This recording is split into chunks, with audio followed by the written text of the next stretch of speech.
out of Akron, Ohio, representing Team Popping the Boys, the headline god, Jeremy Lambert, and his co-host, speaking out of Atlanta, Georgia, representing more than one royal family, the king of indie viewing, Stephen Jensen.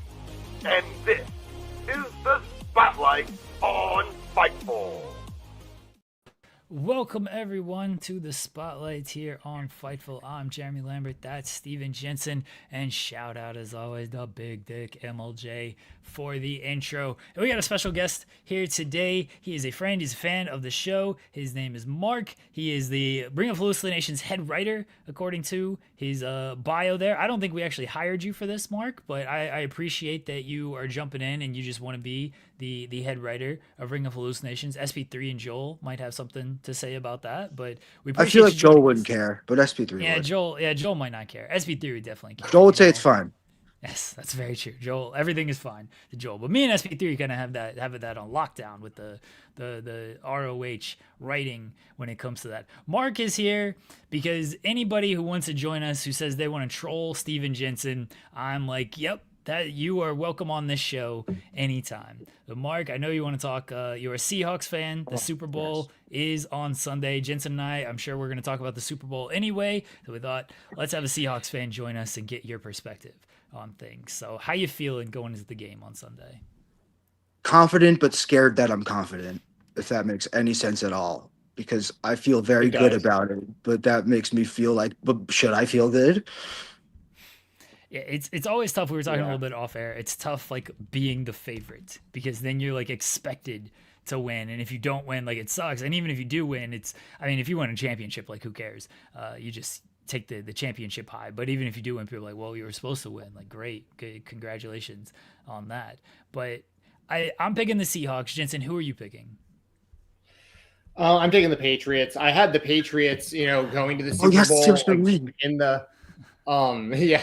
Well, okay, so I don't know how. Do you want me to just jump into Sam Darnold stuff? Because I know that's what you. No, you could talk about the Patriots winning first, because I think Mike Vrabel's a great coach. I think the Patriots have a chance here. So, yeah, I mean, the Patriots obviously, they drafted Drake May, the same draft that we drafted JJ McCarthy, and the results have definitely been very different. I think the Patriots have a great team. Also, I've been rooting for the Seahawks all year. I actually like Sam Darnold a lot. I have a lot of thoughts on Sam Darnold. I hope he doesn't do to y'all what he did to us and choke in the most important games of the year, like out of nowhere, because that's why we don't have him now and why we let him go to the Seahawks, was because of his last two games of last season. It was all based around those two games. If he would have played even well in one of those two games, he would have probably gotten like $50 million for his contract instead of whatever the Seahawks offered him and the Vikings offered him, which was much lower than that. But regardless, I'm actually, it's obviously it's bittersweet because we had the guy last year, and had we had him this year, maybe we're in the position the Seahawks are in right now. But that said, I'm happy for Darnold. I was rooting for him all year. He was on my fantasy football team. No one else believed in him. I thought he was going to do well in Seattle. You don't think he's going to do well enough to win the Super Bowl, though? Yeah. Well, because I think I don't know. I mean, does he randomly start seeing ghosts in the most important game of the year again this year, like he did last year? Because that's the thing I'd be worried about if I was. No, that thoughts crossed my mind.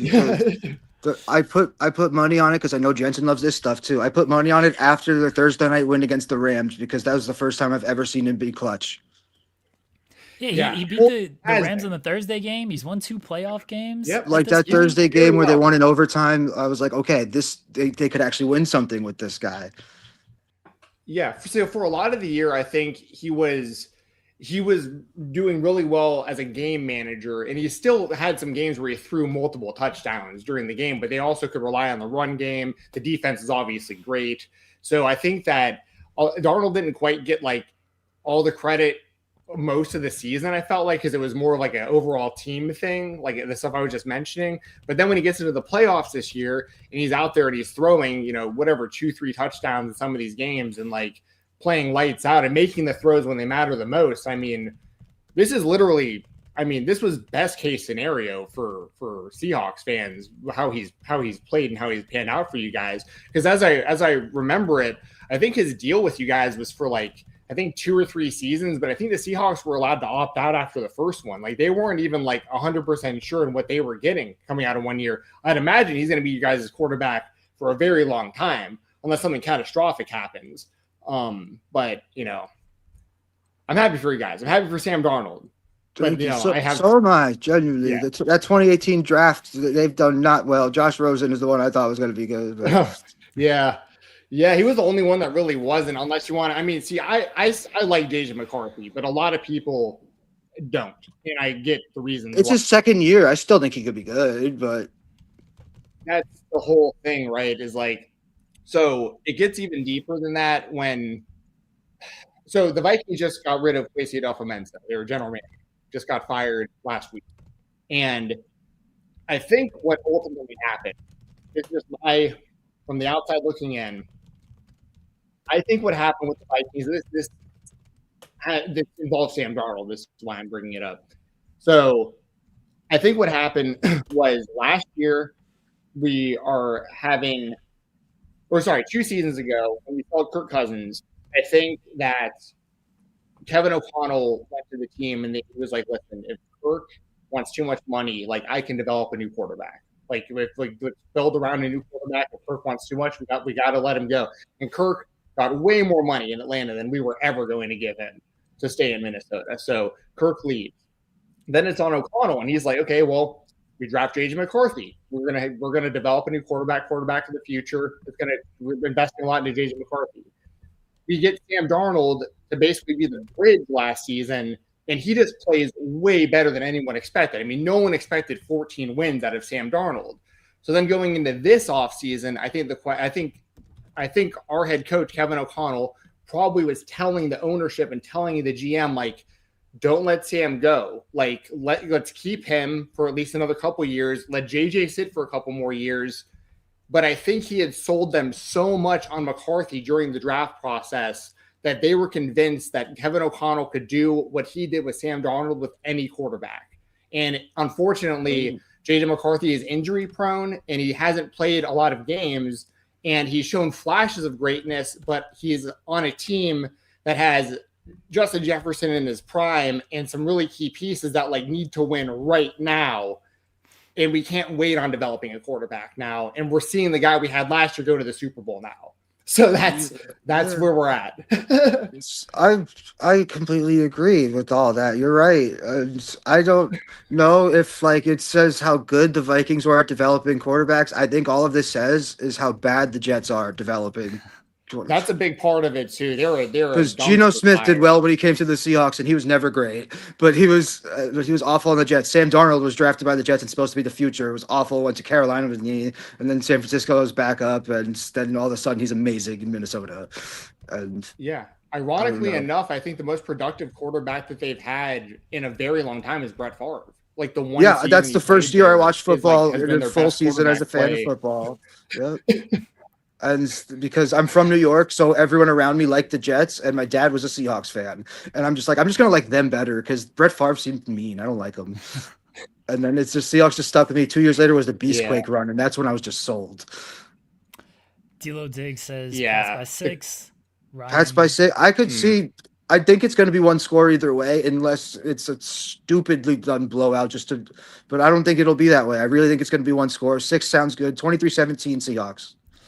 Ryan says Hawks by 3, and Cinematic says Jensen must be sick to his stomach that Diggs and Darnold in the Super Bowl. Never forget that Case Keenum game. Now, Diggs I'm not as upset about, because when it comes to Diggs, you also have to remember the pick that we traded Diggs for, we drafted Justin Jefferson with. So, like, we still came out you know what I mean? We essentially traded Diggs for Jefferson. So, like, I can't be mad about that. Diggs is a bit of a diva. I think that's been pretty documented at this point, kind of team to team, but like he's a good player, you know? So, I mean, to see him in the Super Bowl. He's got off-field stuff. Like, I'm okay with divas on the field. Terrell Owens is a bit of a diva, but Stefan Diggs stuff off the field that I don't feel she should maybe even be playing in this game. Yeah, that's fair. It's the same in wrestling, I think. Like if your if your crap outside the ring affects your career and your image like that, like if you're 2022 CM Punk, and I love CM Punk, but yeah. I mean that's a fair kind of compare. I mean, not comparison on the off the field. I can't say CM Punk is like.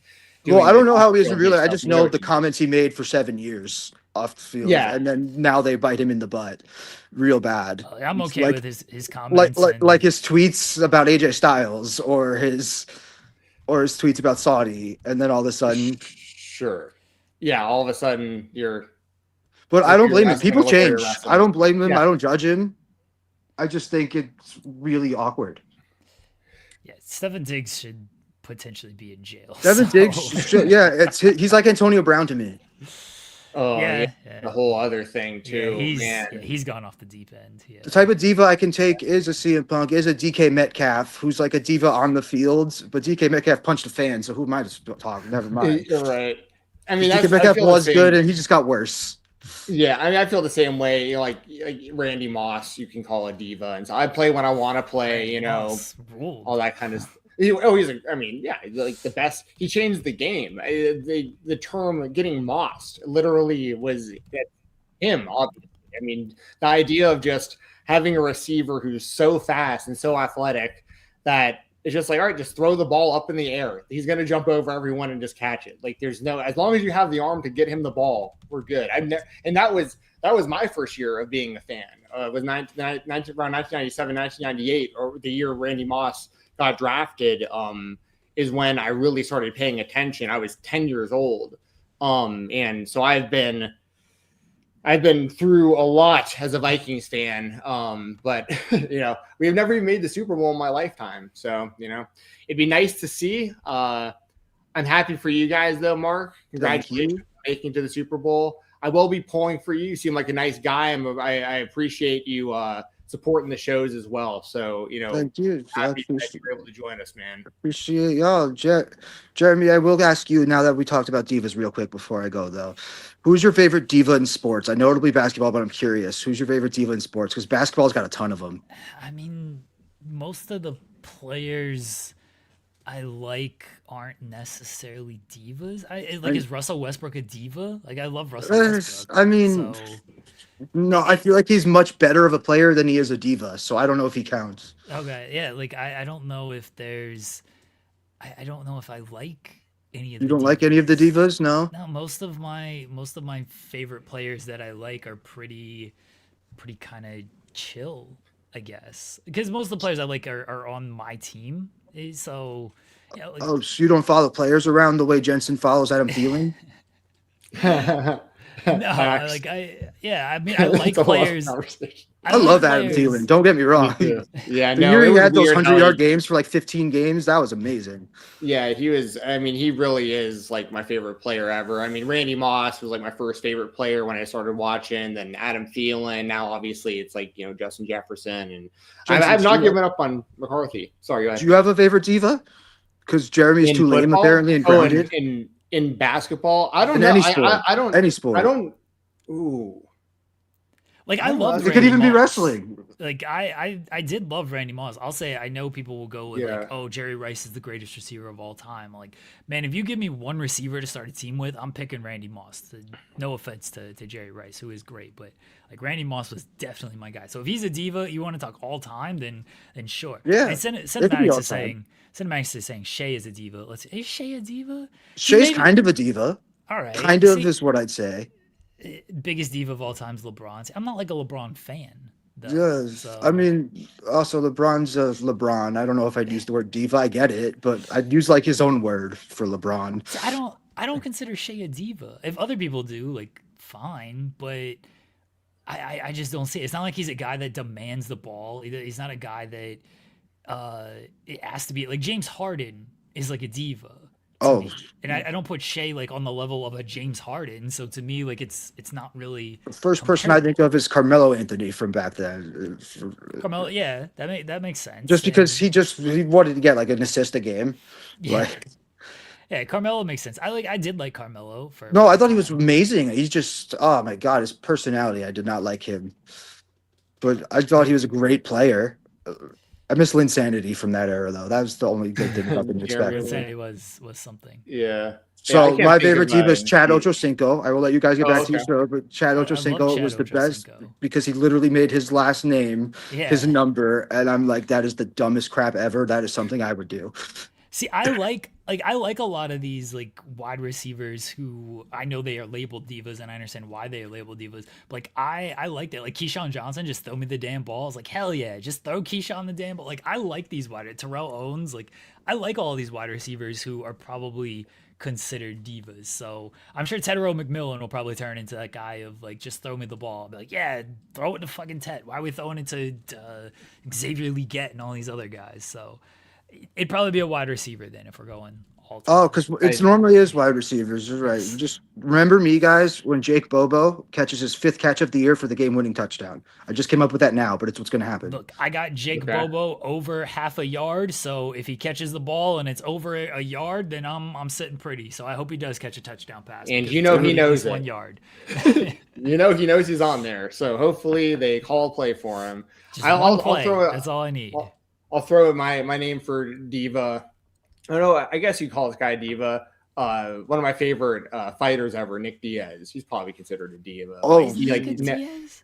Or I mean, if you want to say like maybe. Well, because like he's like doesn't like wouldn't do press conferences, like lost fights over and always No, I know, but I mean, that's my favorite fighter. Or like John Jones. Would you? No, if we're counting Diaz, then I'd say Marshawn Lynch then because of his. I'm just here so I don't get fined. Yeah, he also rules. Yeah. Like, well, I'm not saying these guys don't rule. Yeah, right. No, divas can rule in their own diva way. Yeah, no, I agree. Conor McGregor, he's a diva. All right, I guess, he sucks. right? No, I will not say. I'm just naming Conor all the McGregor people in the UFC who are pretty much stars who have issues with the company. It's been one way or another. Or That's how you get to be a star in the UFC. I feel like by being that. Yeah. But all right, guys. Sorry for interrupting your show for 20 minutes. Thanks for tolerating me. Go Seahawks. Thank you, Mark. Enjoy your Sunday. Hope it goes well for you. Good luck to your Seahawks. I think my computer's lagging. We will catch you later on there, Mark. All right. There we go. Super Bowl preview talk. Do you want to add anything else about football, Jensen? Oh, I'm frozen. Are you good? Your mic. Can you hear me and see me? Everything froze for a second there. Okay, it's you, not me for once. Can you hear me now? Yeah, allegedly. Hello. Can you not hear? I'm good now? I don't know. Can you hear me, Jensen? You can hear me? Test. I can hear you. I can hear you too. So we're good. So yeah. So what are you doing? I don't know why we're talking to each other. I thought you were like, I thought it was still frozen or something. No. Okay, that was. Anyway, sorry, Mark. I meant to say goodbye to you, but I was frozen at that time. I don't really have anything else to add to the Super Bowl. I'm gonna get together with some of my buddies from high school I've known like forever, and we've been in the same fantasy football league for almost 20. This was our 18th season, just ended, so almost 20 years with these guys. So I'm gonna watch some football, probably get some wings and fries and stuff, and hang out and watch the game. So looking forward to that. Don't really have much invested in who wins outside of course, I will have like prop picks going. Yeah, you'll have bets. Yeah. Do you have any already like placed? No, I'll take care of that a little bit closer. Like probably Saturday. I'll probably put a lot of those in. But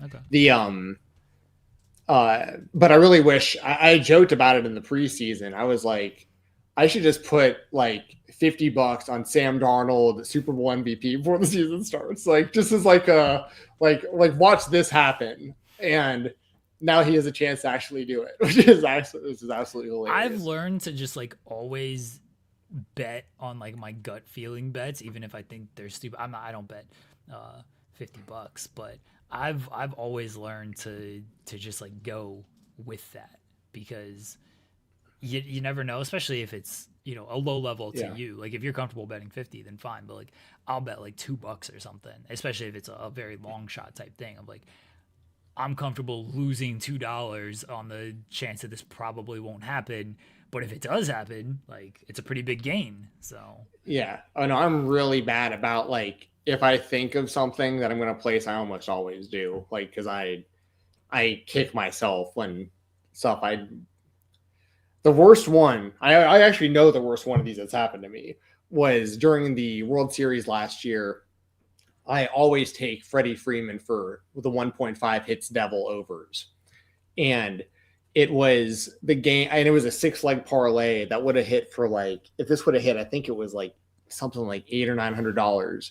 And he was the only one who hadn't gotten his over. Everyone else, all 5 out of the 6, I was already good. And that was the game that went 18 innings overtime. And he hit a home run, walk-off home run to win the game. And I didn't win the parlay because like of how I had placed the bet in, like, it's hard to explain, but I had hit the wrong button when I placed my bet, and I didn't take the line I meant to on him. I took the wrong line. I took like a fantasy line instead of like a hits line. You know, I just like hit the wrong square. Everyone else, I was like, oh no. And like whatever I had hit, he was under on, but the hits I normally would have taken, I took on everyone else hit. So I thought I had hit. I watched like that whole game for like 18 innings. Thought I was about to win like $900, and I was like, "Oh no! I put in the wrong bet." I was like, "You got to be kidding me!" But anyway, let's talk about some wrestling. I've done that before. Of like, I thought I placed one bet and it was not that bet, and so like I thought I won, and I checked. I was like, I'm so excited that I won, and like it didn't because I clicked the wrong button or the line moved and I didn't realize it moved, and yes, and that's always very frustrating. Right, yeah, it's literally a matter of like you're like there's like squares on your screen and you're hitting like, you know, over or under basically, and you hit the wrong square, enter it, and then like it's too late before you realize you've done the mistake. Anyways, gamble responsibly, everybody. Let's talk about wrestling. To finish the story. In the WWE, the story never finishes. Get your ones up, Jensen. Come on. Acknowledge the 2026 Men's Royal Rumble winner. Not that dork, Cody Rhodes, who got eliminated Final Four. Acknowledge the Tribal Chief. He gave 2 years, Jensen. He said 2 years, get over. And people like Cody Rhodes couldn't get over. And so the Tribal Chief had to return to take his spot back at the top of the card, and as the world champion, acknowledge him. Give it a little low one down here. You're all up here. I'm going to stay down here with I'm not holding it up the whole time. Yeah, dude, you did that for like a half hour one time. I actually was impressed by that. I can do it again. I'm very I believe you. I believe my ability to do it. I yeeted for like a half hour during a Raw review that SP3 was doing. So that takes way more energy and strength than just holding my arm up. So I could do it. I just don't feel like it. Well, that's very impressive, Jeremy. We are still going to acknowledge the Tribal Chief. Yes. We're just going to assume that you still got the one in the air. It is. You could still. No, I know. It's okay. You think I just like hold my hand like that? Just hold my hand up? No, we do the one. I don't know. Maybe you're switching it up. Maybe you're throwing up different signs off gang screen. Signs, you bish. No. Yeah, exactly. That takes more effort though. Like, why would I do all of that? Like, I just hold my finger up like that. That's the easiest thing to do. Yeah, it's like crossing your fingers behind your back. Yeah, I don't know. Dude, I don't know. I'm just being stupid. So Roman Reigns won the Royal Rumble. The Tribal Chief, yes. Cody Rhodes. The Tribal Chief, Roman Reigns. Tribal Chief. I mean, that was my prediction last week when we did our Royal Rumble prediction show. So I was correct on that. I mean, I feel like the fan base, I haven't honestly paid too much attention, but like what I saw the night of seemed pretty split. Like you can listen, at the end of the day, I think we all can agree that, you know, CM Punk versus Roman Reigns is a big match that they should do at WrestleMania. The only other match I would have preferred would have been Cody Rhodes versus CM Punk, but you know, we still might get that maybe next year at WrestleMania. You know, like there's still time for that. So I'm not surprised that they went that route. I like the promo on Monday between both guys. I think Roman came across better than Punk did also on that one, which is kind of surprising because Punk's such like the microphone guy, but I think he panders a lot to the crowd, and like obviously he's a baby face and that's part of what he does, but like, Roman talking about, Cole, he didn't name him, but you guys know what I mean, with the time talking about him going on his friend's podcast and making his life difficult for him, and him basically being the man after, Punk left and yada, yada. So like, as far as like, if I was, scoring the promo battle, because they'll have plenty of them heading into WrestleMania, these two, I would say Roman won that one over Punk, first promo battle. So and obviously they got the history with WrestleMania last year with the triple threat, but this is the first, big one-on-one match between these two. It's going to happen at WrestleMania. And it also makes the world title look more important also, because Roman is targeting that championship. Also bring him to Raw more often on Netflix, which I feel like Netflix needed either Cody or Roman to come over. They needed one of the two. So I'm all for all of it. What'd you make of Roman's comments that 2 years creative has sucked, and that's why he had to come back to be the tribal chief? The way you're saying it, you sound like you agree. It has. It's been garbage for 2 years. Cody's the champion. Hooray. Nah, when Roman was the champion, that's when WWE was cooking with the cinema, right? Now what other kids say? Yes, but yes, I'm not going to take. I said no. Yeah, I'm not going. I don't want to take away from that. I'm just quick to be like defending Cody, but I think that obviously I've now you all have to keep in mind too that watch this show that I've watched pro wrestling very consistently for over 30 years, and a lot of what I consume nowadays is more like I watch a lot of indie wrestling. I watch AEW. So I'm not watching every Raw and every SmackDown. I'm seeing, clips on YouTube of the important stuff, and then I'm watching all the PLEs. I did watch all of Raw this past Monday, though, coming off of the Royal Rumble. So I do still watch that Raw. Show sucked outside of the main events or the main segment, closing segment. I'm just saying, like, I do watch, some of the big Raw and SmackDowns still, but I'm not like die hard watching every single. So like my consumption of the show, I have such more of a positive outlook, I think, on the product. Cody aside, obviously I'm thrilled that Cody's been the centerpiece of the company for the last few years, but like when I'm watching these PLEs, I'm not like fatigued by the product and like jaded by the product. Like I'm watching it and I have pretty fresh eyes on stuff, and I can enjoy the shows for what they are. Like I know what I'm getting out of a WWE PLE when I tune in. I'm never like angry about everything that happened or blah, blah, blah. Like I can see the bigger picture, but I understand if you're watching it hardcore all the time, you get tired of seeing the same stuff all the time, and you have different ideas of who you want to see pushed and so on and so forth. So from my perspective of it, I feel like they've had a great couple years for the most part, because Cody has been the champion. They've also elevated the stuff on Raw. They've had a lot of really good stuff that was not involving Cody over the last couple of years, like the CM Punk and Drew McIntyre stuff. I got to be there live at at Hell in a Cell at Bad Blood for the Hell in a Cell match, and stuff like that. So, I feel like there has been a lot of good stuff, and you also have to keep in mind that guys like Kevin Owens were out, and like they had some pretty big key injuries over these last couple of years too. They have tried to elevate some new people, but it's going to take time for, I think Javon Evans, for instance, is going to be a huge star in the company, like clearly. But it's not going to happen just completely overnight. Same with Obafemi. Like they're going to have to kind of build these guys on the show, like Powerhouse Hobbs or Royce Keys now. Like the WWE audience doesn't know him. Like a lot of the WWE audience doesn't watch AEW. So like they are trying to build new stars. I just feel like the Roman's reign with the championship was kind of an anomaly because it lasted so long and you got so many stories that came out of the actual bloodline itself with all those members and all the storylines that involve those members. It's kind of hard to even really compare the two, but you can also look at the business side, and Cody's bringing in a ton of business and his merchandise sales are through the roof. He's one of the highest paid, or so one of the highest selling athletes on all Fanatics for all sports. and that matters. Cody's doing well for Cody. Yeah, and he's the face of their company. But Or buying his stuff. Is the company doing well?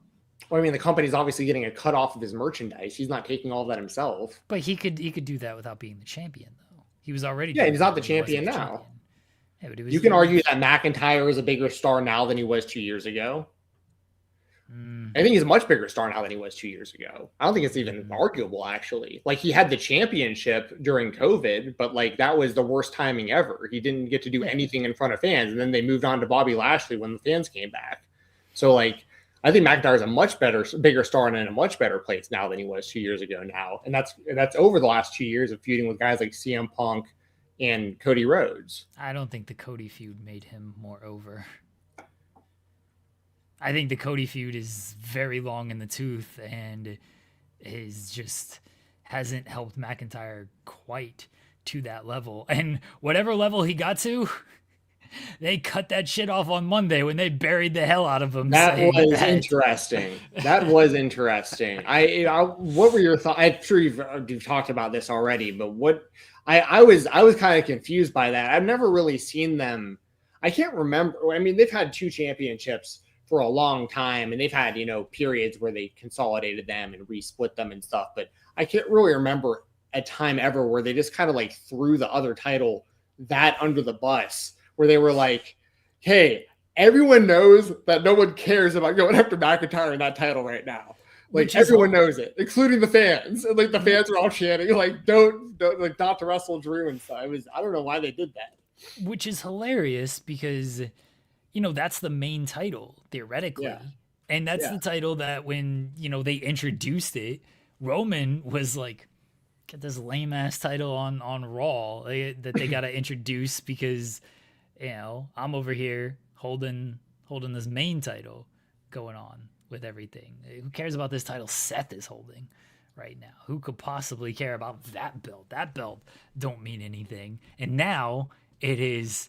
Yeah, this is the belt that actually does mean something. That title that McIntyre holds doesn't mean anything because it truly is. It's the person who makes the title, not necessarily the title that makes the person. I thought it was funny that they were like burying not only the title and Drew, but like the show. They're like, yeah, SmackDown as a whole just sucks. Like, this is the main show.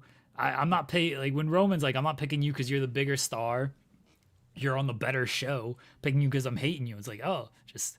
Hey, he's a bigger star than McIntyre. He's on the bigger show than McIntyre, but it's also the hatred. I thought it was hilarious. I'm all for stuff like that. Drew's got to respond in some way. I don't know how you come back from that. I'm sure he'll have some type of quip, but that whole thing was also a shot at like Cody and everything going on because he's been the one that's been carrying SmackDown, and it's like, yeah, SmackDown sucks. Why is that? Who's been the face of that company for the past 2 years? And it feels like they're trying to just undercut, if it is going to be Drew and Cody again, which I hope it's not, but if it is, just trying to undercut that of like, that match ain't important. Who could possibly care about that match with these 2 guys? You only care about me and Punk. Rolled. I love that promo. Yeah, see, and that's, I mean, I understand why you enjoyed it. I get it. I mean, I enjoyed the promo too, except for like that dynamic of like burying the other championship. Because like you were saying, even Cody during his whole finish the story run to the title, like he was on Raw and choosing to challenge for the SmackDown championship because it was the WWE championship. Yeah.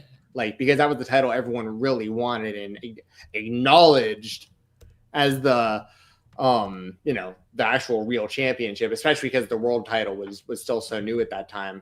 When you think about it now, though, I mean, the world championship has had like probably 10 or so different reigns already at this point. Some obviously shorter than others. We had like, immediate cash-ins and stuff like that. But yeah, I like that we're getting Punk and Roman at the end of the day.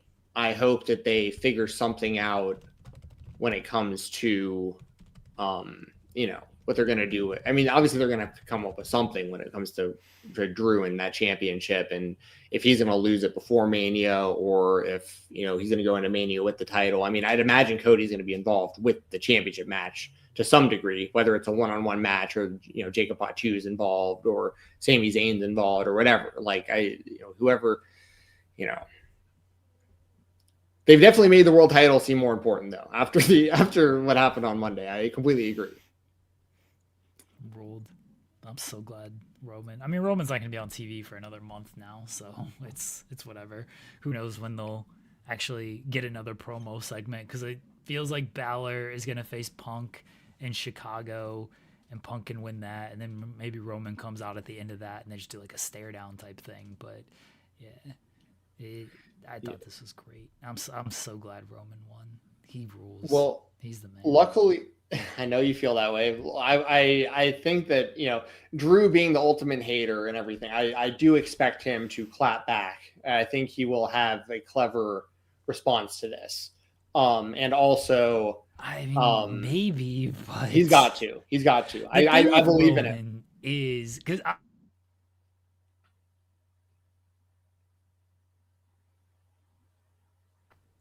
okay, I'm back. Hopefully. It's okay. The thing with Roman, I agree with you that Roman got the better of the exchanges. Roman's tough to get at because his attitude has changed so much over the past couple of years and his history kind of tells you that. Oh, I just lost an entire thing. I'm so pissed. Sorry. My browser just decided to like completely reload, and now I lost everything that I was working on. And he's tough to get at because like he was on top, and he did bring in all that money, and he did bring in new deals and viewerships and everything. Drew's gonna bring up his family. Okay, everybody brings up his family. It's tough to get at Roman because like he's actually done it at this point. Yeah, I mean, I agree. It's tough, and it's tough for Punk also. I mean, I think it's tough for really anybody who has to go really head to head with him from that, you know, from that perspective, because, you know, no one else has had a championship reign. Like CM Punk had a 434-day reign. That's not, you know, 1,316 or whatever. I think that was Punk's. You know, yeah, Punk's point was like, "Oh, you did it longer, but I did it better," and the crowd responded by chanting "OTC." Yeah, like, yeah, right, yeah. Even Punk's point to him was not met with like this big reaction of like, yeah, Punk did do it better. And I was like, nah, we actually really liked Roman's title reign, even though, and I do, like, I know people complained about Roman's title reign and it's too long and everything. And like, was it long? Yes, it was obviously very long. One thing I always defended with Roman's reign is we don't need to see these guys on the show every single week, because WWE doesn't know how to book these guys on the show every single week. I actually think Cody's reign would have been a whole lot better if he wasn't there every week and like wanting to wrestle and wanting to be like, look at me, I show up type of thing. Because what'd that lead? You got a couple matches against AJ, which were good, but the story was The whole long feud with Solo that I swear never ended. The stuff with Cena, which was more about Cena and the heel turn and how they screwed that up. And then ever since Cody won the title back, he's literally just been feuding with Drew McIntyre. Like, that's been Cody's entire run. And because he's been there every single week, entire 2 runs, because he's been there every single week, like, they just don't know how to move on from that stuff. Roman, it's much easier to move on. It's like, oh, we're just going to do this match against Logan Paul. He's off television for a month or 2. Bring him back. Oh, now we're going to do stuff with Drew McIntyre. Oh, he's off television again. Bring him back. Now we're going to do stuff with Kevin Owens. Like, there was just fresh cycle of things because Roman effectively forced them to do a fresh cycle of things because, like, well, you don't have me for a month or 2. Figure something out while I'm gone. And they had to do that. Where if Cody's like someone like Cody's there every week, it's like, well, we could just keep running the same stuff we've been running every week. Yeah, well, to that point, I thought it was funny because that was another way that Roman like got another one on CM Punk, because Punk was talking about how Roman isn't there often and how he is, grinding and making every town and defending the championship. And Roman was like, yeah, because he took 10 years off. like that's like, it's not. Punk actually had a good reply on, I think it was No Contest Wrestling, where he's like, yeah, I took 10 years off, and that's how long it took you to like get over and become the tribal chief. Now, of course, he says this on a podcast and not face to face in the ring, so it doesn't hit quite as hard. I mean, maybe he drops that line on Monday, and people are like, oh, even though it's like, yeah, you workshopped that on podcast, so okay, sure. Like, say that it was still a good line. Like, I think that's a good line. I think that Punk can bite with things like, I think he can bite with the Vince stuff. I don't know if you reference Vince. I don't think you should reference Vince directly. But you can reference Vince of who chose you as the face. Like, you were given every opportunity and you continued to fail type of thing. Like, I think you can kind of come back with that. But I also think, like, anything you come at Roman with, especially if you're CM Punk, Roman's got so much more ammo. Like, if he wants to come back even harder, he's got so much more ammo. Yeah, I mean, even to the, like, I saw Cam Hawkins, Seahawk, on X, I think it was like yesterday, I retweeted, like, even when it comes to the shoes, like, Punk's trying to rock, the Jordans or whatever, and it's like, I've by the way, I've seen his episode of, I watch a lot of those where they go on, there's two different shows that they go and shop for shoes. Yeah, Complex. It's like Complex shoes. Yeah, Complex does it and someone else does it. But I've seen most of the Complex ones.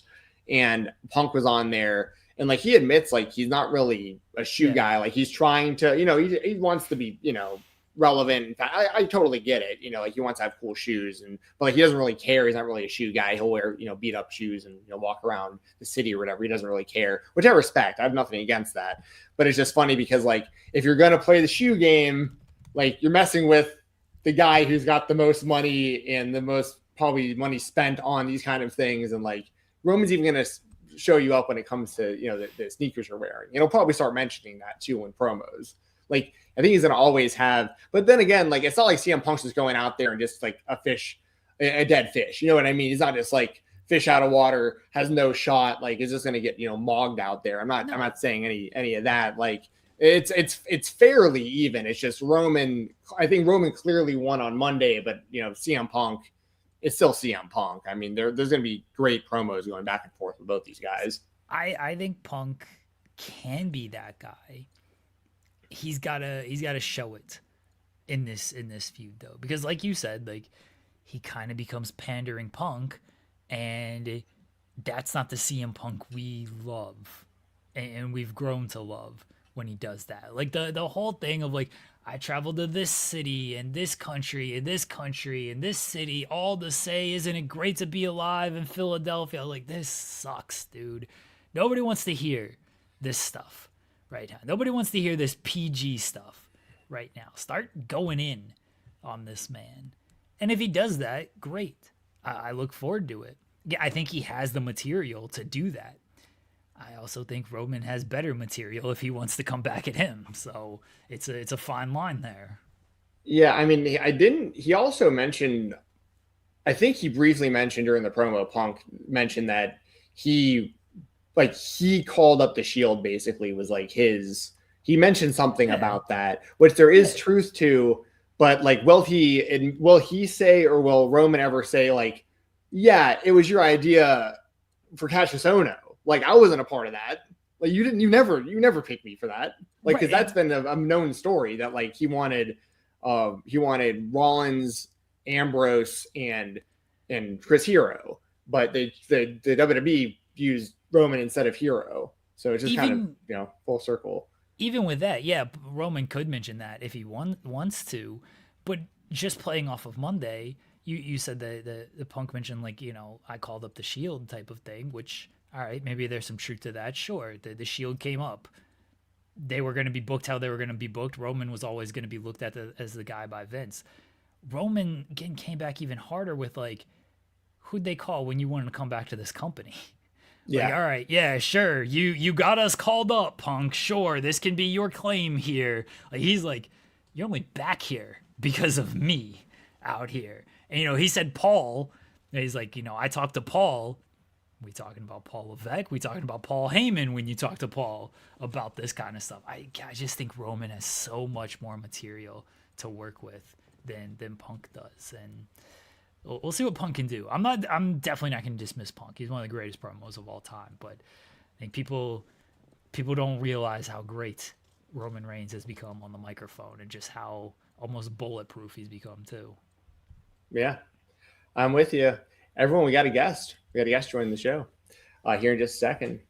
We have the inaugural Pro Wrestling Symphony champion about to join us. You guys have been hearing a lot about Pro Wrestling Symphony. We've been having Connor Casey on the show a lot lately, talking about these shows. I lived in Nashville for a long time. Currently live in Atlanta, but you know, I consider myself a Nashvilleian. And what they're doing with Pro Wrestling Symphony, I think, is great. We have their champion right here in the house, Colby Carter, the Code. Colby, how you doing, man? Thanks for joining us. I'm good, guys. Thank you so much for having me. How are you? Good. Oh, we're doing Appreciate you great. joining us, Colby. Yes. I'm Steven. That's Jeremy. It's nice to officially meet you. And first off, you know, I don't know how in detail we can go about the actual matches because they're going to air soon. But you are, of course, the champion. You have that belt right there behind you. I guess first off, I just want to ask you, how's it feel to be the champ?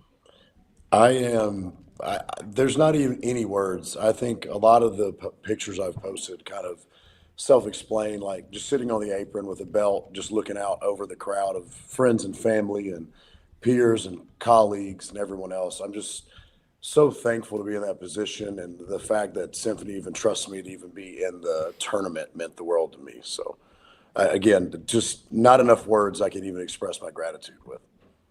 Well, they've put a lot of faith in you, like right off the bat. Obviously, I know their debut show, you main evented and defeated Donovan Dijak, which is obviously humongous, physically and literally. I mean, the guy's huge. But what was it like, I guess, going back to the beginning of Pro Wrestling Symphony and like them putting that kind of, you know, faith behind you, you know, right off the bat against the guy that they're bringing in pretty much right off his WWE run, who has a lot of hype around him. And like, they chose you for that spot to main event their first show against him, and you won. That is something that I don't take for granted. I've worked for a lot of other promotions and I've been one of the guys, maybe a top tier mid-carder kind of thing, but I've never been the guy. So when they're putting me in that position to succeed, I mean, that's what the gimmick, the code's all about, right? Like being prepared, stepping up to the plate. And I was a nervous wreck to work someone like that. But I also was extremely excited because I love learning from guys that have been where I want to go. And I just, again, like I am so grateful they even thought I could even hang in that match with him, and learning from him and winding up somehow getting the upper hand on him. Like you said, he is a huge human being. I don't think I realized how big he was until I'm standing next to him. I'm like, good God, no wonder you're on TV every week. You know, you are a monster. And there was a spot during that match where I had to squat him like 4 different times as he was driving elbows into my chin. And that was the first physical test I've really had. I usually don't get blown up in matches, and that was the first one that I was like, this guy's really heavy. he's a big dude, man. But that was, again, like, I take so much pride in that, and knowing that if they put me in that position, like, I'm going to succeed. I'm going to have the best match of the night, and I hope I deliver on that every single time I get in that ring with him. Did you get a chance to talk to Dijak before, after the match, and kind of pick his brain a little bit? Man, I reached out to him right afterwards. He was kind of in a rush because he had a quick turnaround right after the show. He said, please send me a message. I want to send some stuff to you. So we talked through some of the spots that he really liked. He still couldn't believe that I was only 2.5 years in, and I always appreciate that. But he was so helpful with hey, when we did this, I would have probably done this instead when we did this. And just his mindset was different from everyone else I've worked.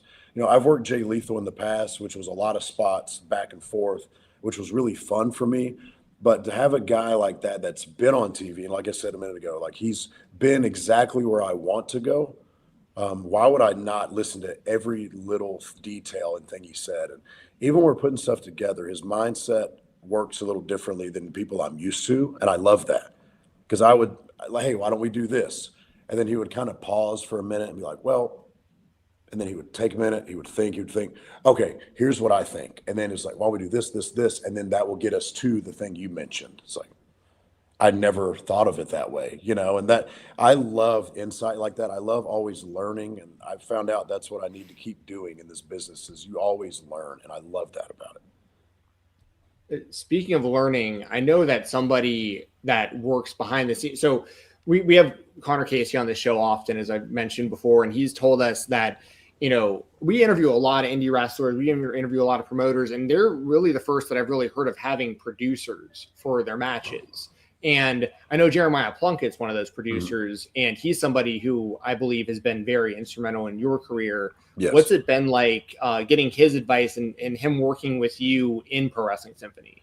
It's been really cool, man, because he knows my level and where I'm at. I'm still relatively green at all. I'm super green compared to everyone I work, which is fine. Because again, I'm learning from some of the best that they're bringing in, which is awesome.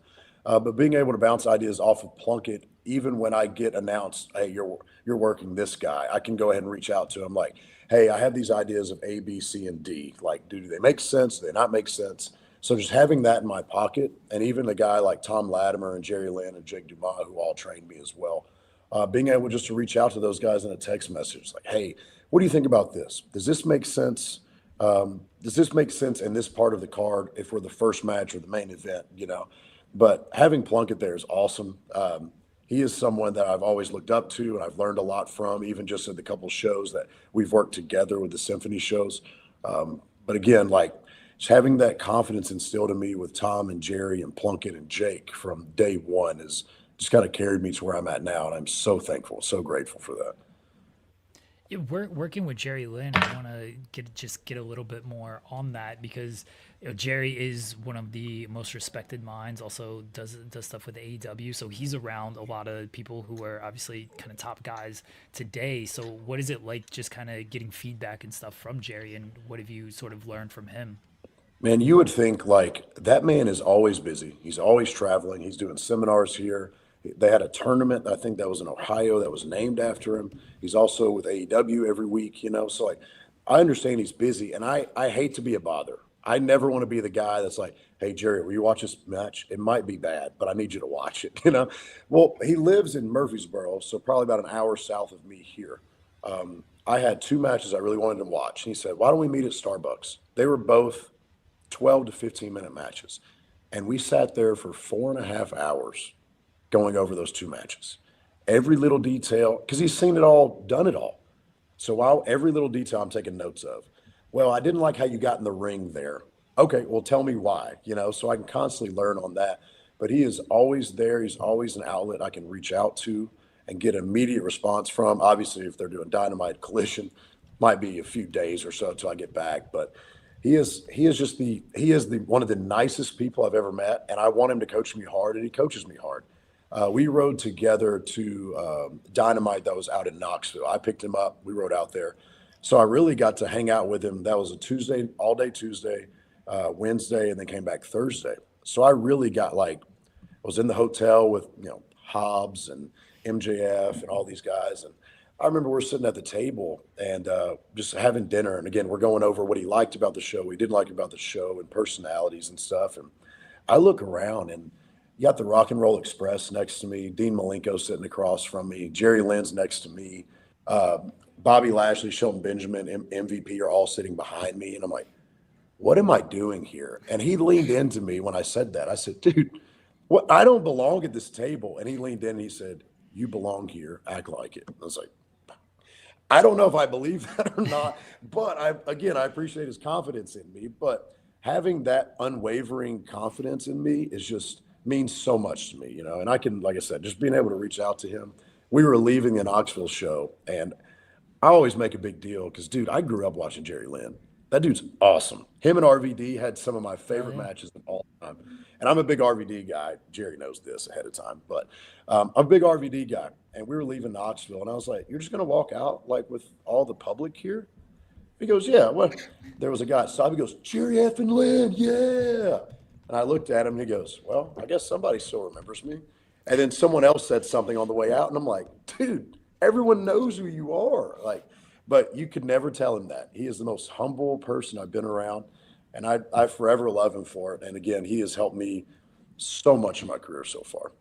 I have a quick follow-up on that. Did you know he was Santa? Maybe. Maybe. Santa was a little more thin than I remember him being.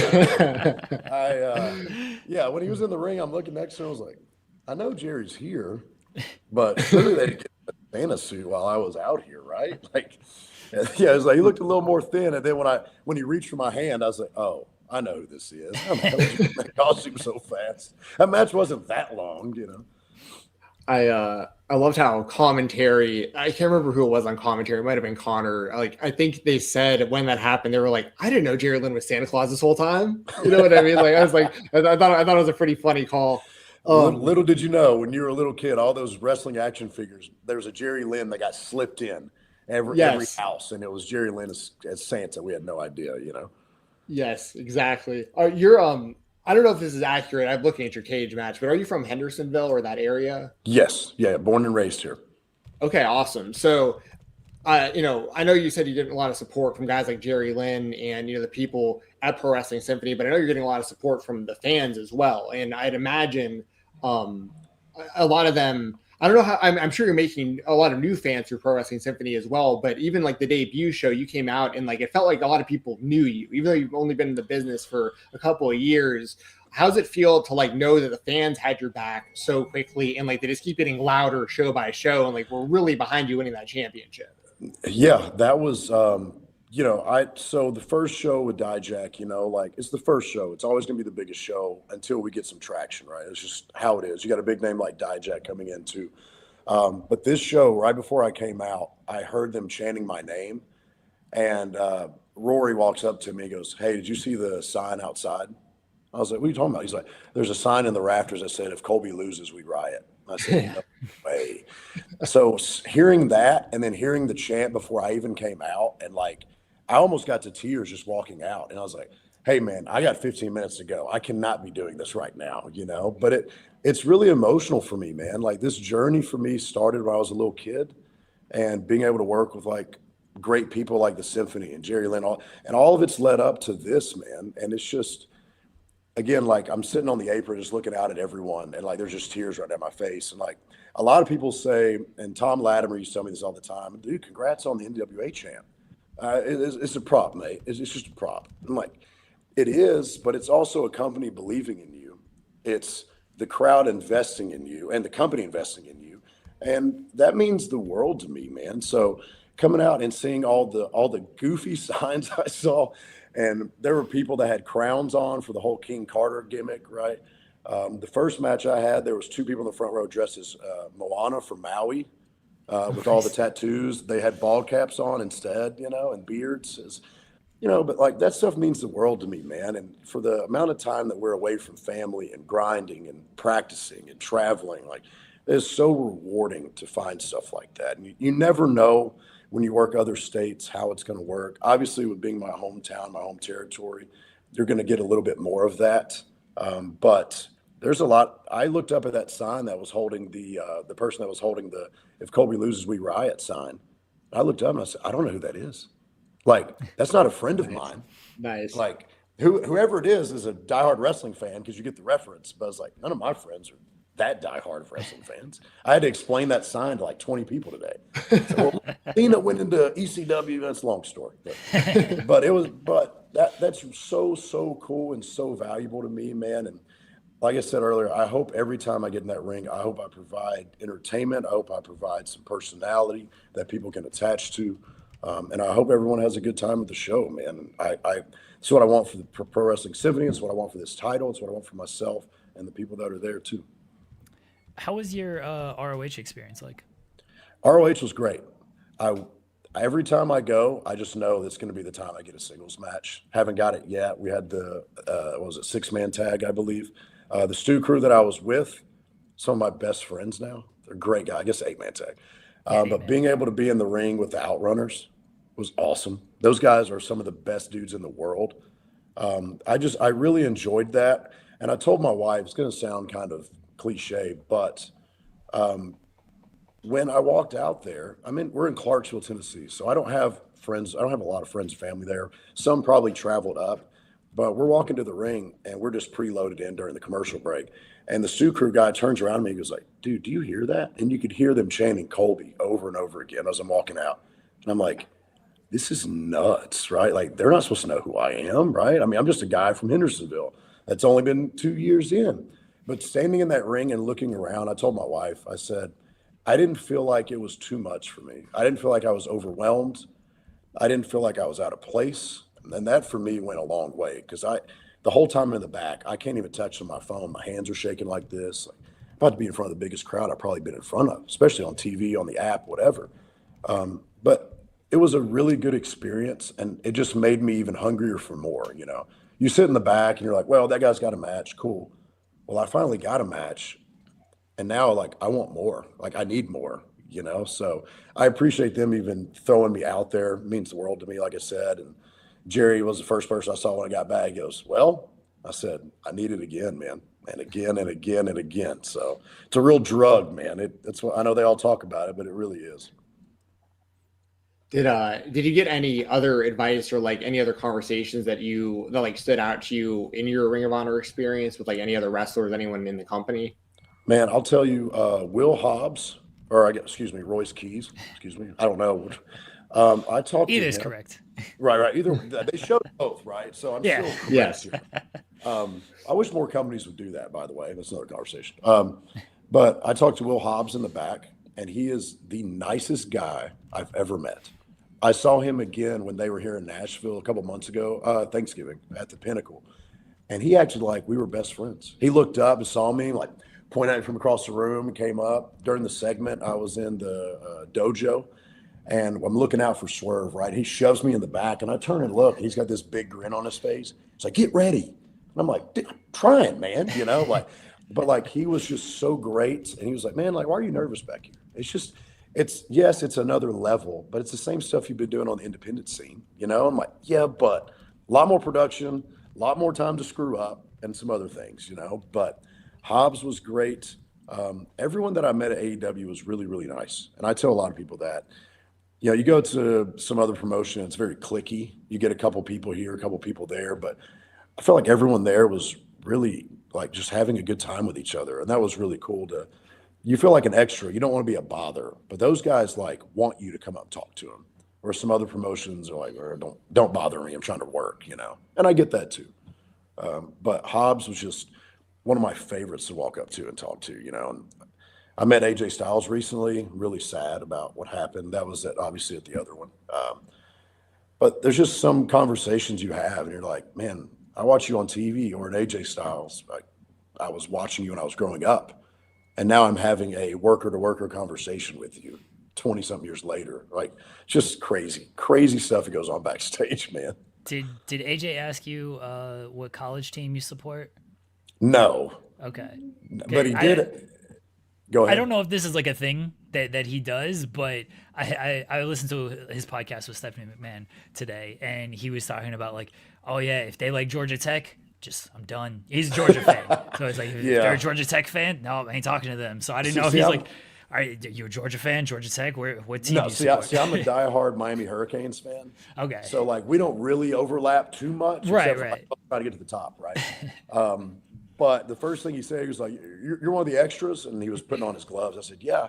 He goes, who are you trained by? And I said, Jerry Lynn. And a light bulb went off. He just stopped what he was doing. I was like, really? Yeah. And then he was like, I'll come back and talk to you. So like having that was so cool for me. I text Jerry. I was like, kind of fanboying right now. It's kind of a big deal for me, But again, that's a nice in of like, yeah, I'm trained by Jerry. Like Jerry, as we talked about, one of the most respected people, and AJ's worked with Jerry, so right. Be like, yeah, I'm trained by Jerry. That's a quick like, okay, this guy must be solid here. Right, yeah, and every time Jerry was with me backstage, I hated that he did it because I appreciate him doing it, but he'd be like, "Hey, if you haven't met, this is Colby. He's like our top student at the school. Like, it's gonna be really good." Just I'm like, thanks, Dad. You know, but again, I really appreciate him doing that. He does not have to do that. He could be like, I don't know, some extra, whatever, you know.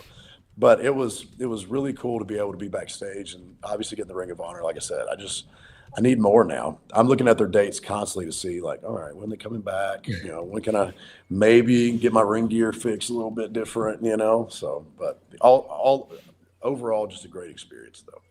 What was the catering experience like as far as like the food situation? And the reason I ask is because we've heard stories about sometimes we'll have guys like that we know that, you know, they'll get to a Ring of Honor or an AEW or WWE, and then they get backstage and they don't want to, like, you know, ruffle any feathers. They don't want to like take food before somebody else or whatever. Like, what was that? Was the food good? Did you feel like you needed to let other people like kind of in front of you? Like, how did that work for you with the catering? Oh, the food's always good because it's free, right? So it's always good. It's always good. But yeah, there's definitely times when you peek in there and the whole locker room's in there, like, oh wait, I'm just here. I'm an extra. I'll wait, you know. But I've become good friends with Speedy, who does the photos for AEW, and I'm always like, hey, are you taking my photos? Do I need to eat now or later? I need to know. Like, those are very important to me, you know. But yeah, catering's good. It's always good. It's free. I probably ate way too many Uncrustables. I might have been one of the reasons why that came up. I don't know. But it's always good, man. Sometimes it's crammed. Like when they're at Memphis, like the FedEx Forum, it's like a full like cafeteria to go down there and eat. And some of the venues a little smaller, but you just grab your food, get in and get out. Like I said, it's always good though. Both places, always good.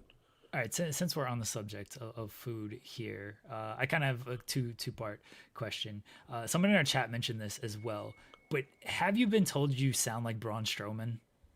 No. Okay. But I got choked out of my match by Tim Bosby, and I still feel like my throat is totally – my voice is gone, and allergies and everything else, right? I've not heard that. Man, do I sound like that? Like – I mean, he sounds like the big monster. You know what I mean? Like it's a good voice. It's like got the gravelly country. Oh, it's a very good voice. Yeah. This is not a knock at all. Maybe that sounds a little better. No, clear your throat out. Yeah. No, and I'm from the South, so like this is, you know, I'm used to hearing people with the draw and stuff. So it's, right, you know, this is, you know, it is usually, oh man, that looks like Ricochet. That looks like Carl Anderson. That looks like Roman Reigns. It looks like Seth Rollins. I get that a lot, which is weird because he's not bald, but I guess I could say. And his name's Colby as well, right? So that's kind of weird. But yeah, I haven't heard the Braun Strowman, but I hear a lot of the visuals though, not what I sound like. Yeah, the visual, especially when you're in your ring gear, I can see Ricochet. I feel like that's just people saying because you're both bald. But the voice, the voice of my wife just texted me. She watches the show. She said the same thing. She's like, I thought it was Braun Strowman the entire time. Well, get on here and eat. This is a giant 4-pound hot dog. See, you don't even have to do it. It sounds like, because Strowman, like when he's doing a promo, I feel like he like acts up like a little of that. Yeah, but if you just listen to like a regular like Braun Strowman like subdued kind of interview and he's just like talking like normal Braun Strowman, exactly like him. Oh, I'm gonna have to go watch it now. I'm still gonna blame it on getting choked out by tape. Thanks to Bosby, but fair. You just mentioned, I actually put that together with your name being so. My question is, does you doing the code stomp have any connection to you and Seth Rollins sharing the name Colby, or is that just a complete coincidence? No, it's not a coincidence. He, I mean, ever since I saw his government name was Colby, I was like, man, I love Roman, but like that's my guy. You know, like he's not the biggest guy, and the same reason I love Shawn Michaels and AJ Styles growing up. He's not the biggest guy in the world. He's not the tallest guy in the world, but man, like he can freaking work. Everybody, every different style, any style. And then, and I love the curb stomp at the time. No one was really doing it but him. And I was like, man, I don't have to take a bump when I'm doing this. The other guy doesn't either. It's kind of don't hate it, you know? And I did it one day in practice, and the guy was like, "Why do you not use that?" I was like, "I don't know. I've always done the code breaker since everyone's called me the code forever, right?" But that bump kind of sucks. So I'm perfectly fine. But now with Theory doing it, and then the masked hooded person every week doing it, I'm like, all right, man, I might have to. I got another one up my sleeve. I might have to debut soon. So Okay. Are you the masked person? Hold on. Wait, is it you? Wait a second. my stream froze. I've never seen Colby Carter and the masked individual from WWE in the same place at the same time. I'm just saying. Right. Hey, you never know, right? You never know. I think the beard might have been a little more blonde than mine, or goatee, whatever it was. But you never know. Could be the Colbys, the tag team coming up. You know, that's a terrible name. God, There you go. Colby's. I don't think that would go very far. I'm they sorry. just like in my whole life, they'd be like, "Oh, the cheeses." You know, all right. I hate the name Colby, by the way, but it's stuck now. I mean, it's easy to yell my name when it's my real name, you know? Like, I'm going to react to it opposed to someone being like, "Hey, John." I don't know who that is, you know? Do you ever get C squared or anything like that? Dude, so, yes. So all three of my initials are C's. Oh, okay.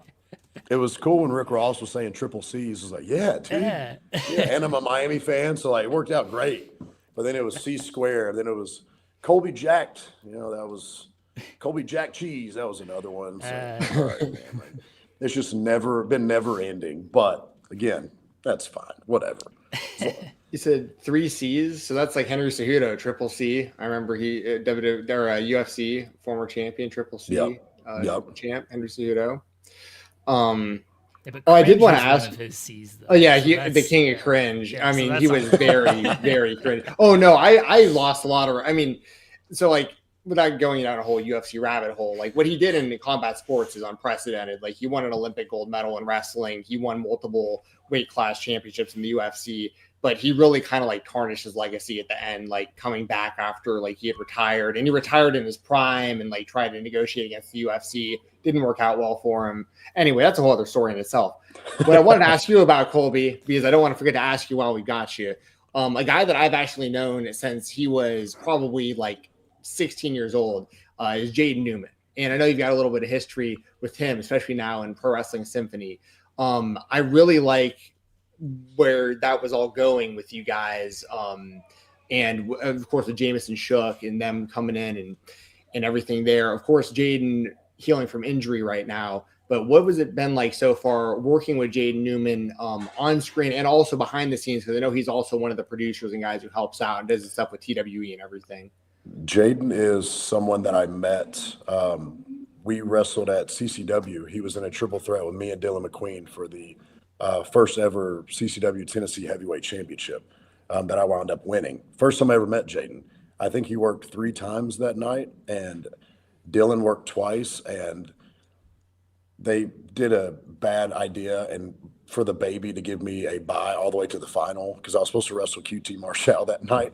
So it was kind of one of those like, oh, okay, I don't really know you, but I'm paired with you now, right? Me and Jaden. Jaden's great. I mean, he's going to hate me saying this on here because he deserves an ass kicking from all the social media comments he's been posting to me. But he's great, man. He just has a mind for it, and he's still young to be working for like 12 years already. He just has such a good mind for it. And what I love about him is if something doesn't make sense, he will reach out to either someone at the show, like Dylan Hales or Suge that was there. Hey, I'm trying to do this. How else would you get into this? So he's not like, I've been wrestling 15 years. I don't need it. You know, like he's always working and he's always coaching. And I really hate that he got hurt, man. I was really excited to possibly run it back with him again. And I'm sure we will once he gets cleared and gets healthy again. But just having him there, he's a really good dude, man. I mean, that's really all I can say about him. He's a good dude. Again, I still want to beat his ass, but he's been instrumental in what we've been doing at Symphony, pun intended. But yes. We have a question from our chat who just asked your Mount Rushmore of, I thought it said indie wrestlers at first, but it did say wrestlers and then indie wrestlers, if there's maybe one and the same, or however you would like to answer that. Yeah, so I'll just do Mount Rushmore because Indy's tough because there's so many guys that are so good. There's a lot of guys that I haven't seen that are extremely good. And there's a lot of guys that are Indies or AEW, right? But Mount Rushmore, Shawn Michaels, AJ Styles, man, I hate to not put like Stone Cold and The Rock up there, but I'd say Shawn Michaels, AJ Styles, Roman Reigns. Oh man, this is tough. I mean, dude, growing up, Jeff Hardy was so freaking cool. I don't think he's one of the best wrestlers of all time, but he was such an influence to me when I was growing up. Who didn't want to do a swanton off the couch? You know what I mean? Right. Absolutely. But I'd say for me, I would say Jeff Hardy, and I would even put again the Stone Cold, the Rock, Triple H, that whole era you could put on Mount Rushmore. I'd say I get it, Hogan, Flair, and all that. I'd even probably put Bray Wyatt on there for me, just because during that weird time when there was no one in the crowd, he was the one you wanted to watch every week, right? And obviously you put Cena up there too, but I'm just doing my personal favorites. But it was when wrestling was bad, when you got Roman Reigns tied up getting dog food dumped on him, not good. But The Fiend, Bray recreating himself over and over again, which is the hardest thing to do, I think, in professional wrestling. I can't imagine being like, all right, Colby, let's stop what we're doing now, totally change and see what happens at the biggest level, right? The biggest stage. But he was the best thing going there for a while. And I watched AJ Styles when he was before it was really TNA at the Nashville Fairgrounds. And I would go there, and I mean, they're selling, I'm about to show my age here. They were selling VHS tapes, right? Instead of DVDs and stuff, right? To highlights of this. And I remember watching AJ Styles, and I told Jerry Lynn the same story the other day, where I'm sitting in the crowd, I'm like, man, this guy's really good. He's got the spiked up hair, right? He's got like the puka shell necklace on. So cool. Huge fish in a little pond, right? Huge fish. And I just kept watching him, and I remember I was like, I want to be AJ Styles. I want to be him, right? Met him backstage. He had an Atlanta Braves hat on. It was the lowercase a, like the throwbacks. Yeah. I remember I told my mom, I was like, I got to have that hat. I want to be like AJ Styles. And watched him from there. And I mean, meeting him was so cool, right? Then obviously TNA Japan. And then, like I mentioned earlier, we're backstage at WWE, and I'm having a conversation with him about wrestling.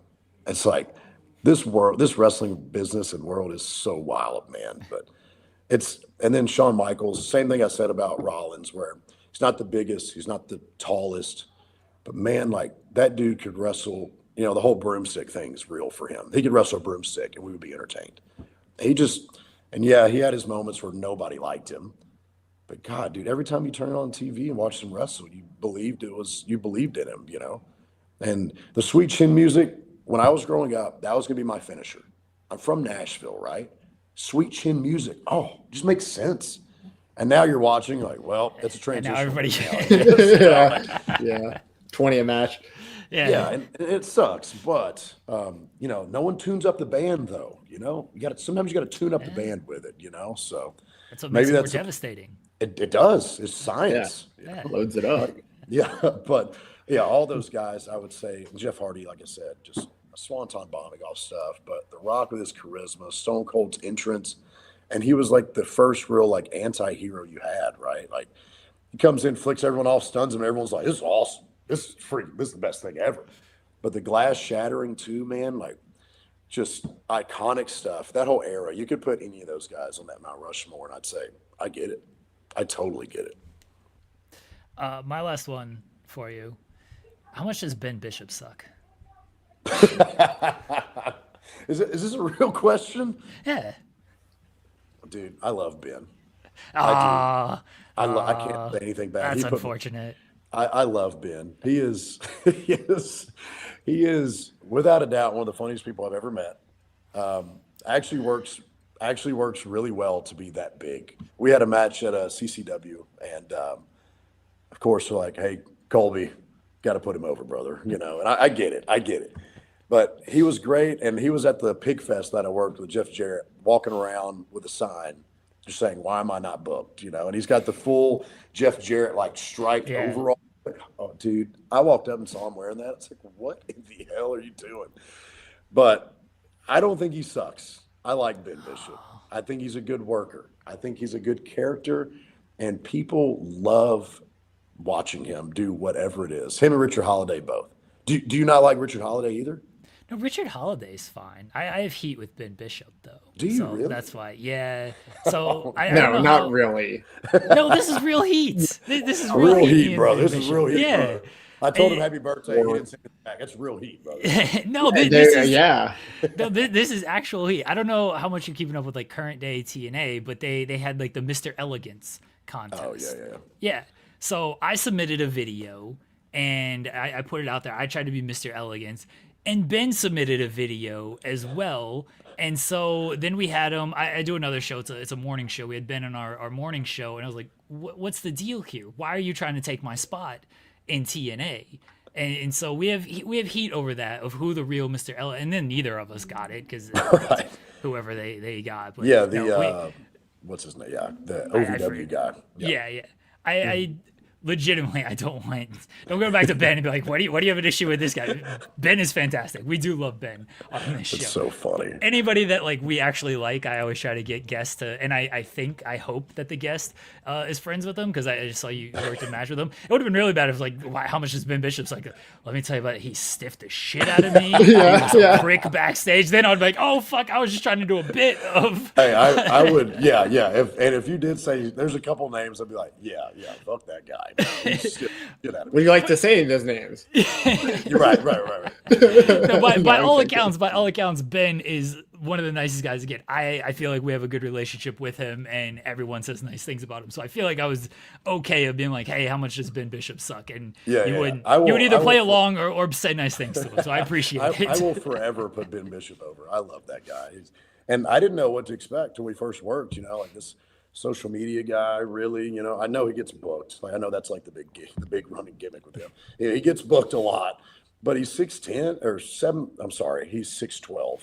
Excuse me, I want to get that correct. 6'12", and weighing a third of a metric ton, I believe it is. I didn't know what to expect, and he walked in. I was like, "Damn, dude, you're really 6'12", aren't you? Like you are a huge human being." But he was great, man. That's funny. I'm gonna have to bring that up to him though. I'm like, dude, what's up with the Mr. Elegant thing? I didn't know. you Yeah, even- tell him that Jeremy should have been Mr. Elegance. I mean, we both should have been it. I did tell him, I was like, if it wasn't going to be me, at least it could have been you instead of whoever they got, because I do think Ben is great, but I mean, do you have could have to- been like the Diesel and Shawn Michaels gimmick, for that, would have So worked. Yeah. I've never actually wrestled. God forbid, I'll break in half or something like that. But I'm fine with doing like silly, over the top bits. And so I did put together a video, and when I saw Ben's, I was so mad. I was like, fuck, you actually put I put time and effort into mine. Like I filmed like a bunch of stuff. I was like, you actually put time and effort into yours too. This sucks. Like, why'd you have to do that's this? so funny. we love Now I'm it. gonna have to go look it up now, both of them. So that's fantastic. Yeah, mine's on my social media. I'm sure his is on his social media. It's I will find. we had both fun of with them, it, and then yeah. I will compare and contrast. Don't worry. So, mine was better. I'm gonna always maintain that mine was better. hey, and you talked about not wrestling. I mean, I know Santino wrestled, but dude, that guy made a whole career out of just being really funny. I don't know if I'm as funny as Santino. Here's one thing I had over everybody from Mr. Elegance. I had an endorsement from Angelina Love. So TNA Hall of Famer, one half of the beautiful people, she endorsed me for Mr. Elegance. No one else had that. So I think I should have won based on that. I mean, by default, I think. Yes, Sorry, thank Ben. you. Thank If you. you're listening, if you see this, Ben, sorry, dude, but Nah, fuck Ben. Wait a minute, get him out of here. that's a pretty big endorsement, man. That's hard to beat. My last question for you, Colby, non-wrestling related. I see the hat. Are you a Dodgers fan? I am not. I don't even watch baseball, man. I played it from when I was 4 till I was 14.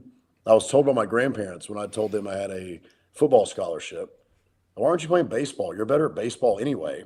It's kind of sit weird with me still, but I just can't keep up with the sport anymore, man. It's been so long, and I'm a Miami Hurricanes fan, Dolphins fan, and the Marlins have been bad my entire life. Well, let's say my entire life, pretty much the last 20 years. So I just kind of lost interest in the sport, but I do think Otani is an absolute freak, though. I will say that. That's about all I know. But it's been a long time since like the Gary Sheffield days. I remember those days too. We're old also. Don't worry. We get it. We lived through those years also. I actually watched baseball a lot in like the 90s, early 2000s, and then I got completely out of it until like the last couple seasons, last year especially. And a lot of it had to do with the Dodgers because of Otani. I was like mind blown that guy he was like the best pitcher and the best batter. I was like, this doesn't make sense. And it's something we've never seen since, Babe Ruth was playing against plumbers and stuff. But I mean, that's the most incredible thing I've ever seen in a long, long time. Exactly. So yeah, I just noticed the hat. I've gotten back into it big time over this last year. And I know there's like all this talk about, the no salary cap and teams like the Dodgers, and all the money they spend and defer and all this. But like, I'm like, it's fair game. Like if there's going to be a team out there, you got Otani, you got Freddie Freeman, Mookie Betts, so on and so forth. Like it's part of the game. But, yeah, that was really my only question. I know you're an athletic guy, very, very clearly. So I didn't know what your full sports background was, but yeah, a little bit of baseball. Well, baseball 4 to 14, and then football from 5 all the way through college. So, and then a little bit of semi-pro as well. Until I realized these grown men are just going to get hurt. I'm getting out of here before I get hurt. When you have guys like trying to touch their toes and their wives pushing on their back to get them down there before practice, it might be time to hang them up, man. These guys are not. I'm not getting hurt out here with this. No thanks. No. Well. Thanks again, Colby, for joining us. Fresh off of your big title win, first ever Pro Wrestling Symphony champion right here, and please let everybody know where they can find you and support what you're doing. So I'm on Instagram all the time. The Colby Carter is my Instagram handle. Same for X as well, or Twitter, whatever you call it, depending on your age. Don't really use TikTok. I think I have one just because everyone sends me TikToks to watch, and I find some cool wrestling clips on there.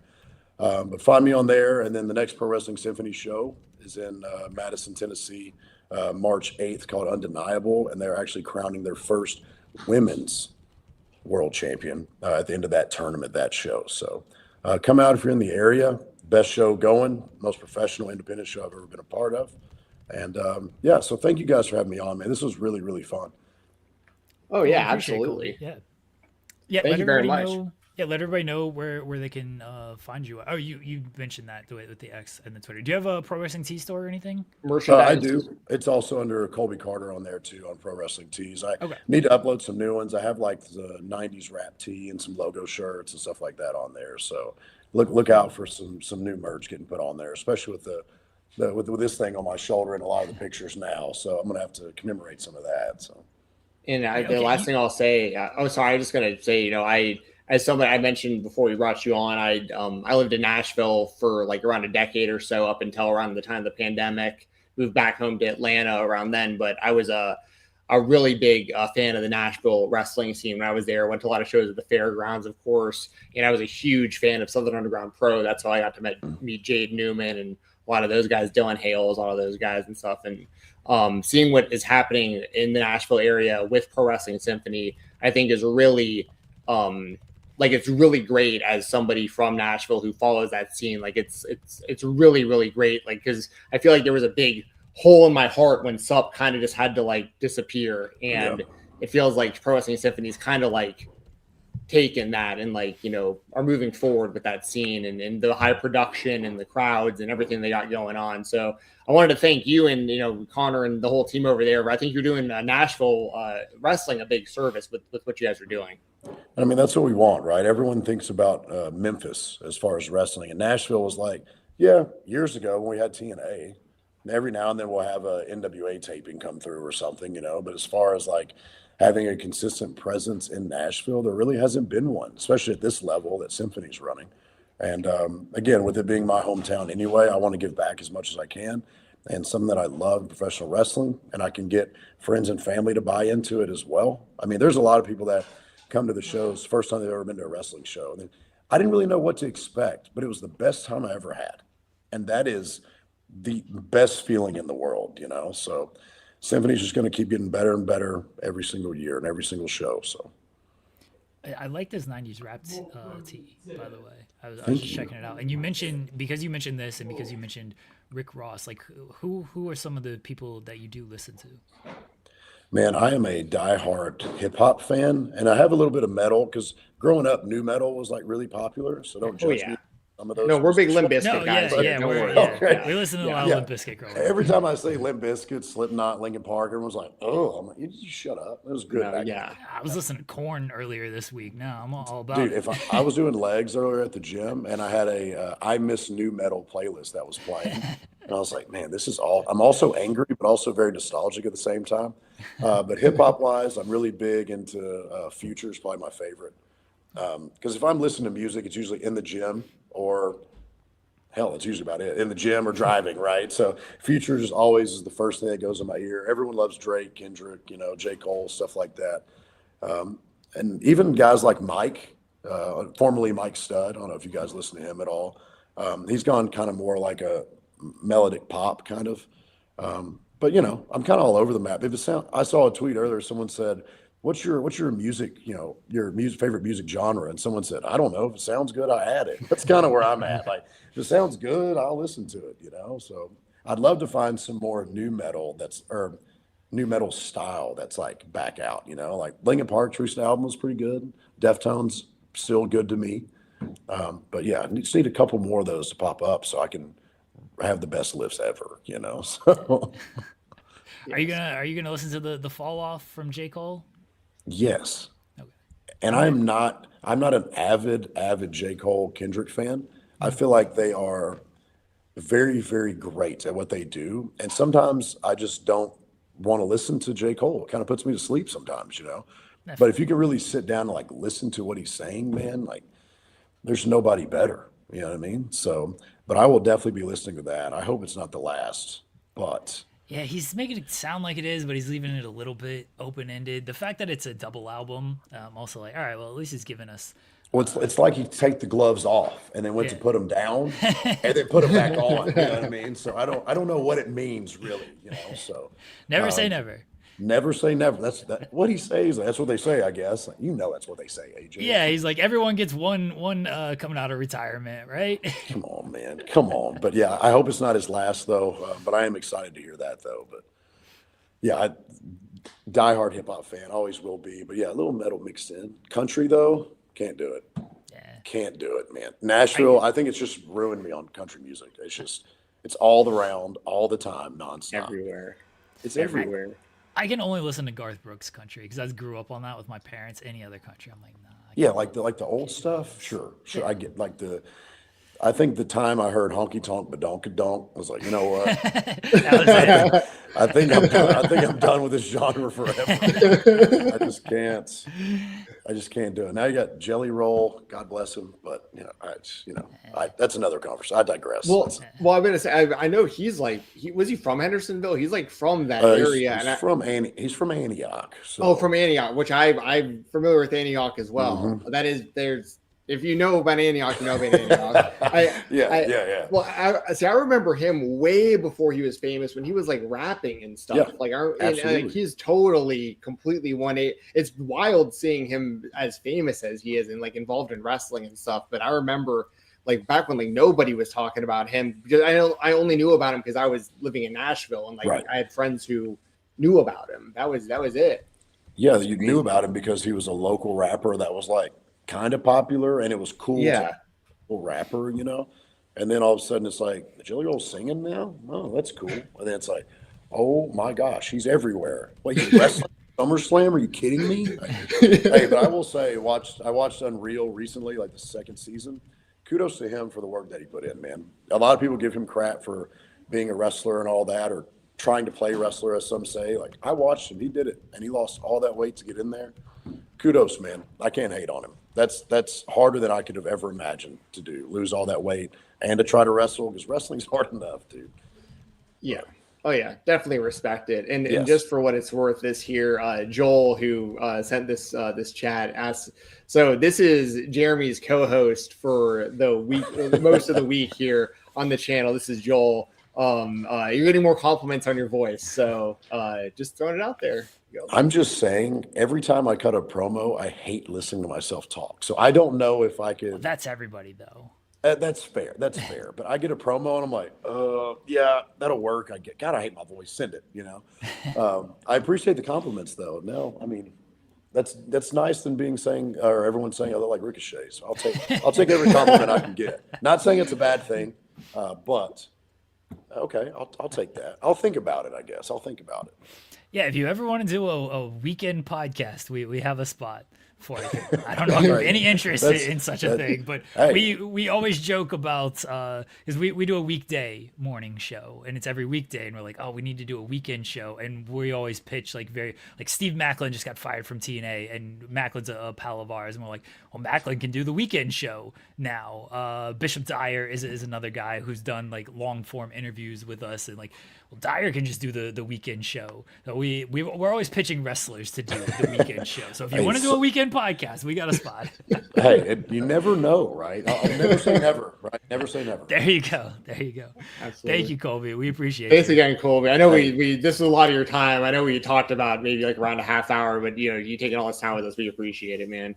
Yeah. Dude, I could sit here and talk to you guys all night, I think. And some other podcasts I've had, it's not that way. I could talk to you guys all night. So thank you again for having me on. It means the world, man. And I appreciate everything the attention you guys are bringing me and Symphony and all that means the world. And thank you guys for doing what you guys do.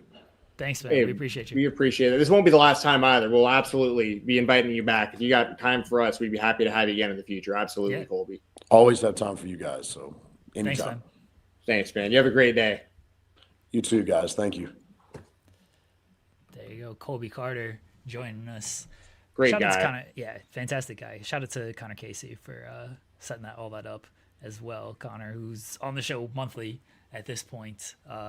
Jensen was the one who kind of worked all that out and did the communication as you do with like 99% of the guests. But yeah, I know Connor was able to get that all set up. I've got something else for you, but we're gonna have to talk about it off stream a little bit. But I did have a little bit of a conversation with our boy Jameson last night. We got quite a few boys. Yeah. I can't speak too much about it, but I'll talk to you. I'll talk to you after the show. We might be able to help one of our guys out with a potential return to the ring, hopefully in the next handful of months. We'll just leave it at that. A guy we've been wanting to catch up with for a little while. I might have talked to for a little while last night. So we'll not him. Stay tuned. Not him. Oh, that's unfortunate. I'm getting excited. Anyway, I've talked to Jameson and we're trying to work some stuff out. So yeah. Okay. I'm not talking about Jameson, but I love Jameson. Oh, I know you're not talking about Jameson. I mean, I feel like I know who you're talking about based on what you said, returning to the ring. Dead. Oh, this guy. I don't like him. I mean, this isn't me saying like he's coming back right away or I even know exactly what's going on. I'm just saying I talked to him last night and I'm feeling good. I'm feeling good about, I'm feeling good about it. I hope things, I'll just leave it at that. But I'm hoping that we can see our boy back in the ring soon. Yeah. Thanks for highlighting indie talent. Independent talent. I'm about to say, I'm talking about a guy from Indy right now. Indianapolis talent. Yeah, I'm talking about a guy from Indy. I messaged Bishop and I was just like, we had Colby Carter on the show. I tried to get him to bury you and he said nice things. I was disappointed and I said, hope you're doing well.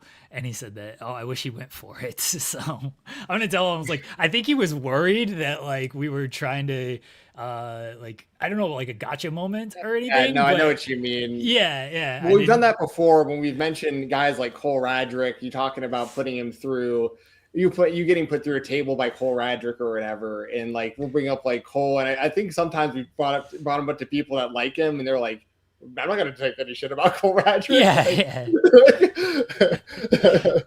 Yeah. No, Ben's a great guy too. I don't know him on the level that you do. It's a little bit through social media, and I'm sure I've seen him in person at shows. But I'd like to have him on here sometime too. I know he's a busy guy. He's very, very funny on social media. I respect the grind. Takes a lot of time and energy to like think of clever stuff to put out there constantly, you know, and people are looking out for it. There's like a bar and like a president, you know what I mean, that you kind of set where like people expect you to be funny. So like, you know, now you've got kind of, it can't be easy, you know what I mean? But I'm sure it's fun when he puts out some of those banger social media posts and videos and stuff. Like, I mean, it's got to feel good. So happy for the guy. All right, let's get into AEW. Over 1 million fans and a great number in the demo tuned in. It was a great show, and I think it's been a run of great shows. 1 second before you go, I just need to bring this up real quick because we moved on from WWE, and I would be remiss if I didn't at least mention, of course, you know, AJ Styles lost his retirement match. We didn't talk about that at all. The only reason I didn't have it as my spotlight this week, and I went with the Roman and Punk stuff, is because like I truly believe AJ Styles is not done wrestling. I don't think that we've seen his retirement. So I didn't want to do this whole like somber, you know, last week I gave AJ Styles his flowers. He's one of my favorite wrestlers ever. He's legitimately probably in my top 5 favorite all-time wrestlers. And, you know, if he was really leaving and this was really it, I'd want to talk about that for a while tonight. But I have a really strong feeling he's not done. I mean, when you put the gloves back on and you've left it so vague in certain ways, I don't think he's done. But, you know, obviously that happened. And also, I want to just mention, I know Ava has left the WWE, and a lot of people seem to be talking about that. I don't know. I don't really have many thoughts on it other than like she was in the company for a while, and I don't know what she really brought to the table. So I don't, you know, didn't seem like she was doing a whole lot. So she's gone. So I don't know where else to really go with that. But I know that happened also over the last week. So, I mean, she was, if you guys remember, so like she's The Rock's daughter, obviously. And that's why I'm being so dry about saying this. Like, she was like, I'm just going to keep it real. She had, because I was covering like Level Up and paying attention and stuff when she was new to the company. Right. She had, in what, okay, I'm going to sound like a dick. In what world, and listen, she's probably a nice person. This isn't me against her as a human being at all. I don't know her as a human being at all. But like, in what world, outside of you're The Rock's daughter, are you the general manager on any wrestling program on television with your only wrestling experience being you trained at the Performance Center for like 3 years, had like a couple matches that were terrible, were so bad at wrestling that they put you in a group that didn't work out, so they made you the general manager because they clearly felt like they had to use you for certain reasons. So that was the Rock's daughter experience in the WWE up to this point. I'm sure she'll be back. If she's not back in the company, she'll be working for one of the Rock's companies probably tomorrow. So I don't think she's going to be back in WWE. I just don't think it was for her. Like she had some knee injuries very early. She clearly didn't pick it up in ring how I'm sure she wanted to, how the company wanted her to. So yeah, they gave her the GM role. It did feel as like, well, she's The Rock's daughter. Hopefully she can like tap into that at some point. And it never came. Like it never clicked. And like it happens. And I don't think she's sad to be gone. I don't think they're that sad that she's gone. They'll find somebody else who can do the role and it'll be fine. And yeah, like it is what it is with Izzy Dame with this kind of stuff. Yeah. So that's kind of my thoughts on it. You know, that was,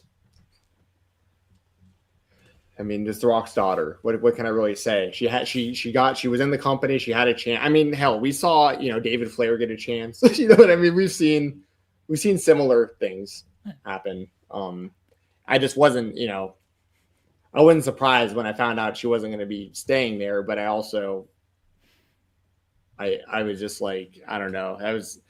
My whole thought on it was like, how do you get a GM role to begin with no, how does that logically make any sense? It just doesn't.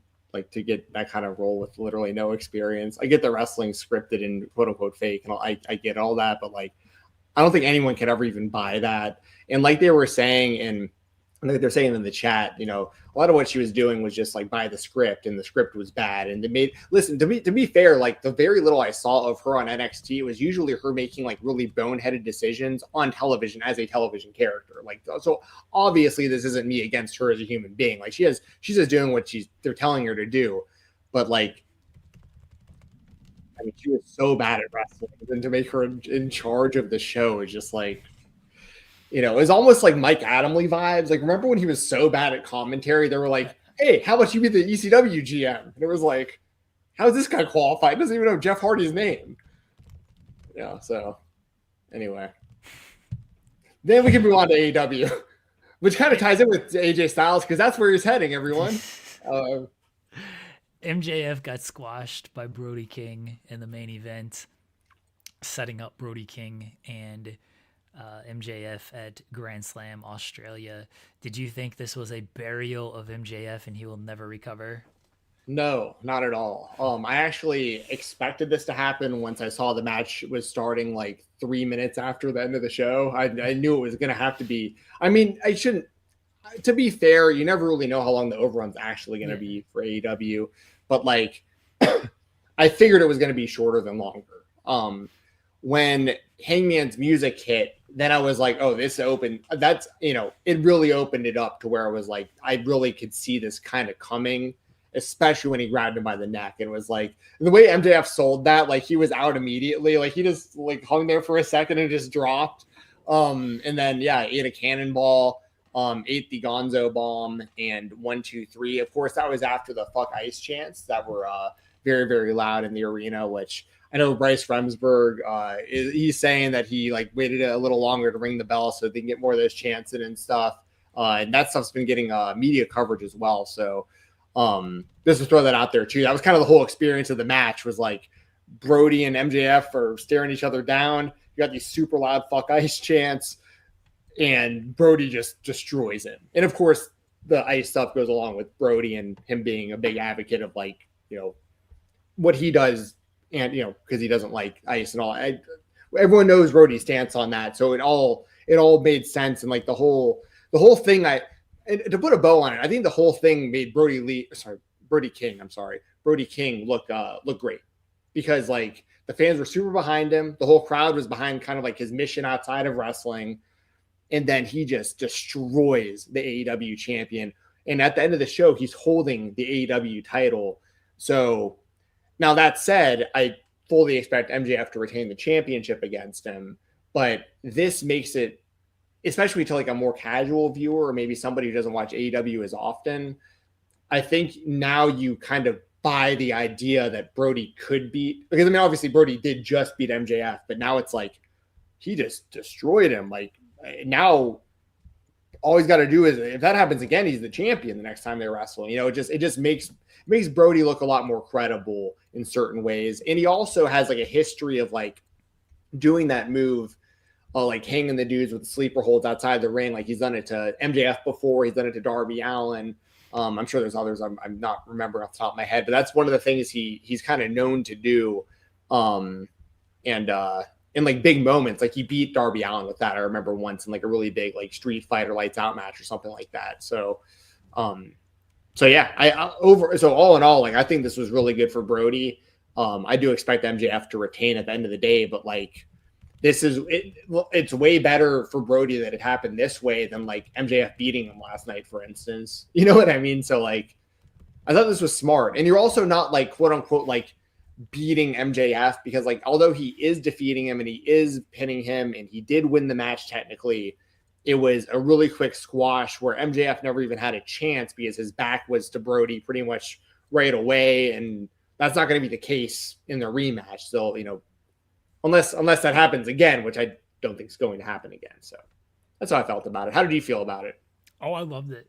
I thought it was a great way to get Brody against MJF for Grand Slam, because, you know, they had announced 4 matches for Grand Slam before this. They announced some pretty big matches, you know, Hangman and Andrade and Moxley and Takeshita. And it's like, oh, you kind of already got 2 big matches, and then you had the women's tag title match, and then you had the loser gets their head shaved match. It's like you kind of already got 4 pretty big matches for this show. Are you really going to add MJF Brody King for the world title on top of this? So I thought there was a good chance MJF could just win this match, and then he doesn't defend the title until Revolution.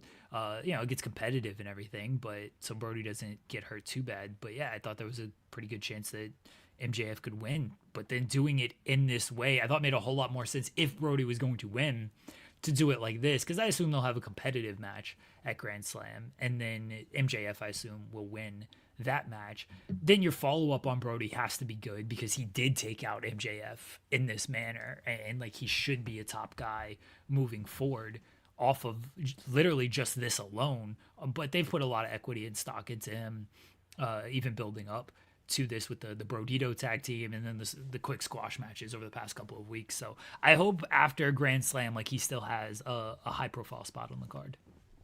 Yeah, and I mean, luckily for him, there's like all these titles in AEW that he can target after this. If like, he can go, like, for instance, like him versus like Ricochet for the national championship, I think would be a really good match in program, for instance. Really him versus anybody. I mean, Brody's also one of those guys, like, he was very good in Ring of Honor for years, and was pretty much instantly over with AEW from the start once they started using him on a regular basis. But it's been like a casual build up to where he is now.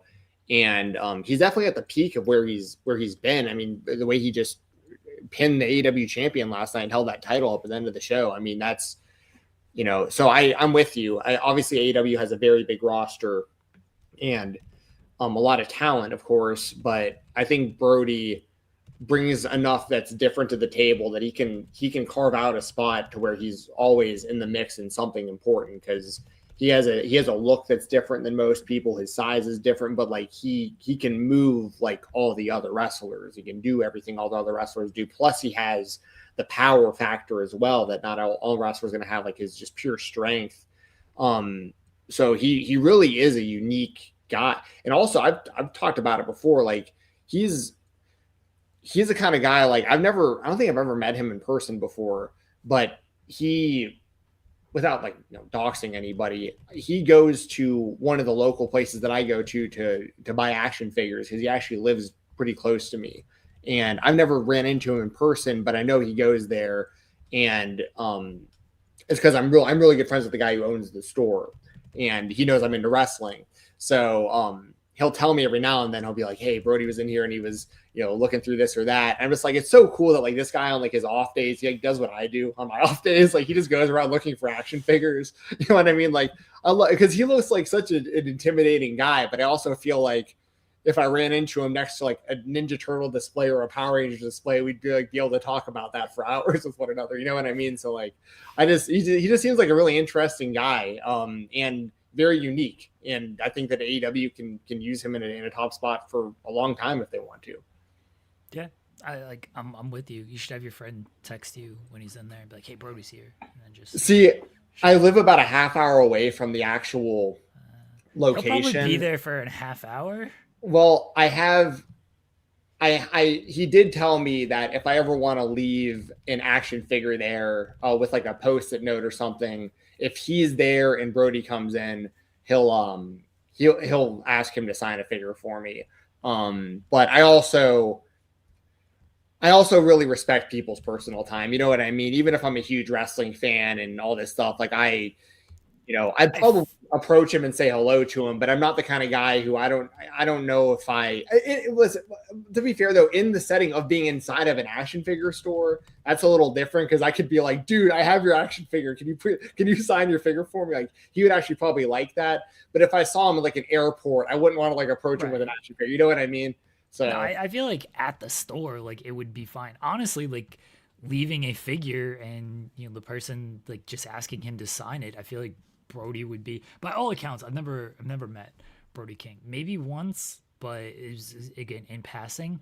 Every story I've heard about Brody King is he's like one of the nicest people in the world. So I feel like if your friend just asks you like, hey, my friend's a big wrestling fan, or you sign this figure, I'm sure Brody would be like, yeah, this is sweet. I have no problem. It's not like you're, taking a ton of time away from him anyway. He's got to quickly sign it. Like you said, he's not at like the airport or trying to have dinner with his family or anything. Like he's toy shopping. Like he probably maybe expects to potentially be approached at a store like that, being like, aren't you this guy here, your figure type of thing? So yeah, I feel like it'd probably be pretty cool if that happened and if you did that. So yeah, which that'd be cool of him. I also would understand if he wouldn't want to do it. But I think he would. I think by all accounts, Brody would have no issue just like signing a figure for, in this case, like a friend's friend. Like I think he would be okay with that.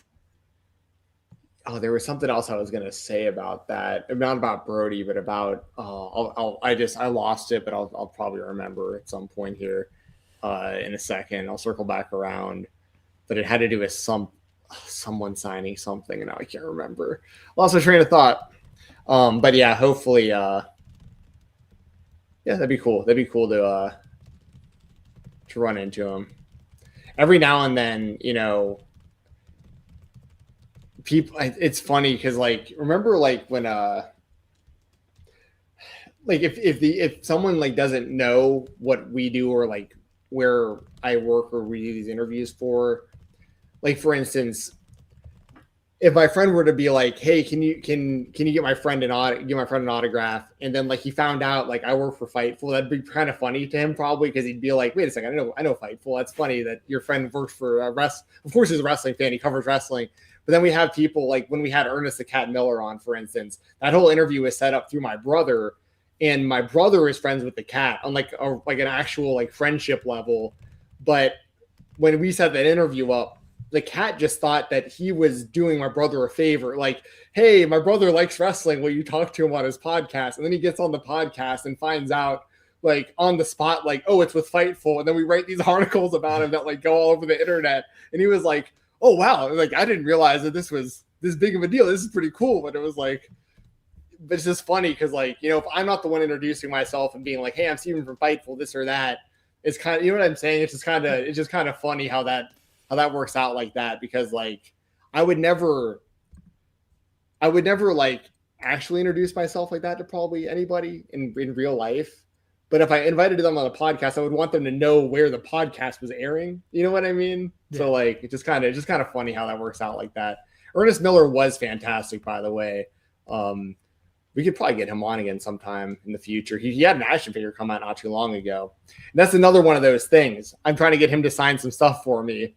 And same thing happened with Glacier. I had one of Glacier's students get some stuff signed for me, and I was like, don't tell him I work for a wrestling website. Just get the mask signed.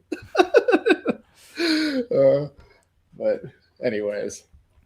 All right. I feel like you can ask your brother to get the Cat to sign stuff, and it would be fun. Yeah, no. We'll get some Cat stuff. All right. Let's head to the other spotlight. Our product is what it is. We're going straight up the middle. Joe Hendry. Do you believe in Joe Hendry, Stephen Jensen? Because he is the new NXT champion. So the main reason I made this my spotlight was because I really actually wanted my spotlight to be what's happening on MLW, but that technically hasn't happened yet, and I didn't want to give spoilers. Right now. Like right now, I know, but like technically we're like we'll talk about it next week. So I went with Joe Hendry instead. I pretty much only chose this because, obviously he's new to the company.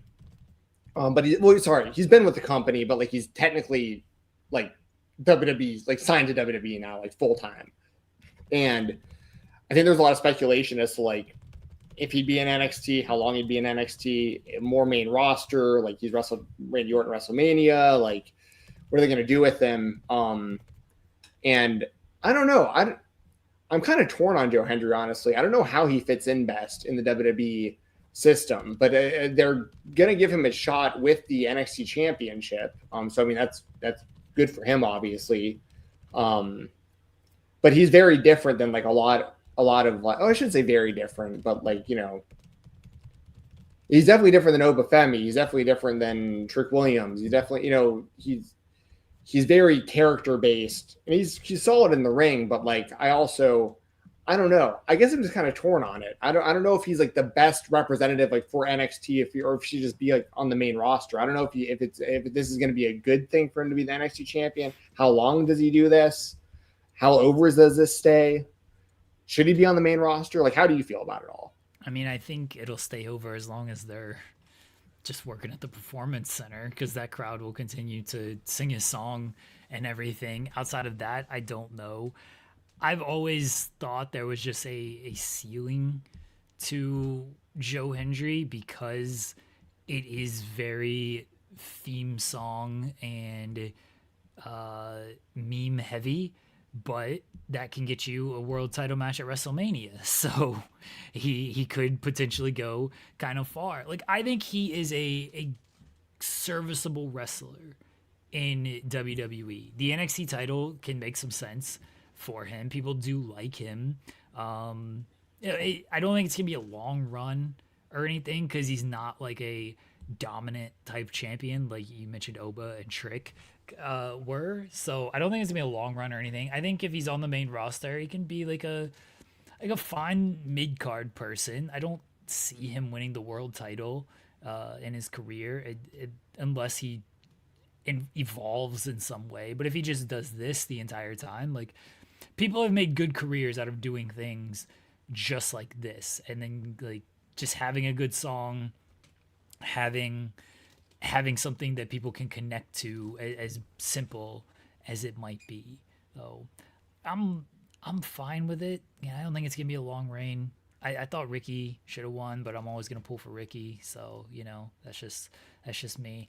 I think he honestly might lose it to Keanu Carver in a couple of weeks. Are they pushing Keanu Carver like that? I haven't been watching the show consistently enough, but I know he was on Evolve and he was like doing well there. Yeah, they made him look really strong in the ladder match, and it would not shock me at all if he's champion sooner rather than later. I could definitely see that. So yeah, I don't know if he's gonna lose it to Keanu Carver. Keanu Carver is just a name I'm throwing out there. But I just don't think it's gonna be a super long reign for Hendry, though. I don't know how much like mileage you're getting out of a Joe Hendry title reign, because we saw it in TNA, right? Like, there wasn't a ton of mileage in that. Now they missed the peak of when they waited way too long to be. Yeah. But even when he got it, they clearly didn't know what to do past like, oh, we gave Joe Hendry his moment. All right, how do we move forward with Joe Hendry? Well, as Joel will say, there's a time for concerts and there's a time to be serious, and he couldn't, really differentiate the two a lot. Yeah, like sometimes you gotta walk with Elias, and then sometimes you gotta, do the Undertaker's moveset. Elijah. Yeah. What was that? Ezekiel. Yep. Him and WWE was so bad at that point when like Kevin Owens was feuding with Ezekiel. Like that was down bad times in WWE. Jackson Drake and Legacy are great additions to cinematics. I like both those guys. You're talking about Sean Legacy. I think that Jackson Drake, he I think all those guys, like that whole Vanity Project group of like all those young guys, and I think they've lost some members along the way that were ID'd that aren't anymore. Zeta's not there anymore. AEW, right? Over at AEW. But Jackson Drake shows a lot of promise, for sure. I mean, obviously the company sees something in him, and they made him the Evolve champion right away. And Sean Legacy, I actually got to see quite a bit in like action wrestling and like the Atlanta indie scene. Saw him quite a few times before he got signed and ID'd and everything. And he's got good size, a good look. I wasn't surprised at all that WWE was interested in him. And him getting from the ID program into NXT, I guess you could say this quickly because like I guess for some you might say like, well, it's taken, he's been ID'd for over a year or whatever, but it's like, yeah, but there's also Evolve. I mean, that's kind of like they're kind of testing a lot of people out on Evolve, it seems like, first, especially those who don't maybe have like really long established indie careers. And I guess what they've done, because Jackson Drake was in there, Sean Legacy was in there, Keanu Carver was in there. Did they just do like a mass Evolve call up or something recently where they just were like, hey, all these guys are in NXT now? More or less, yeah.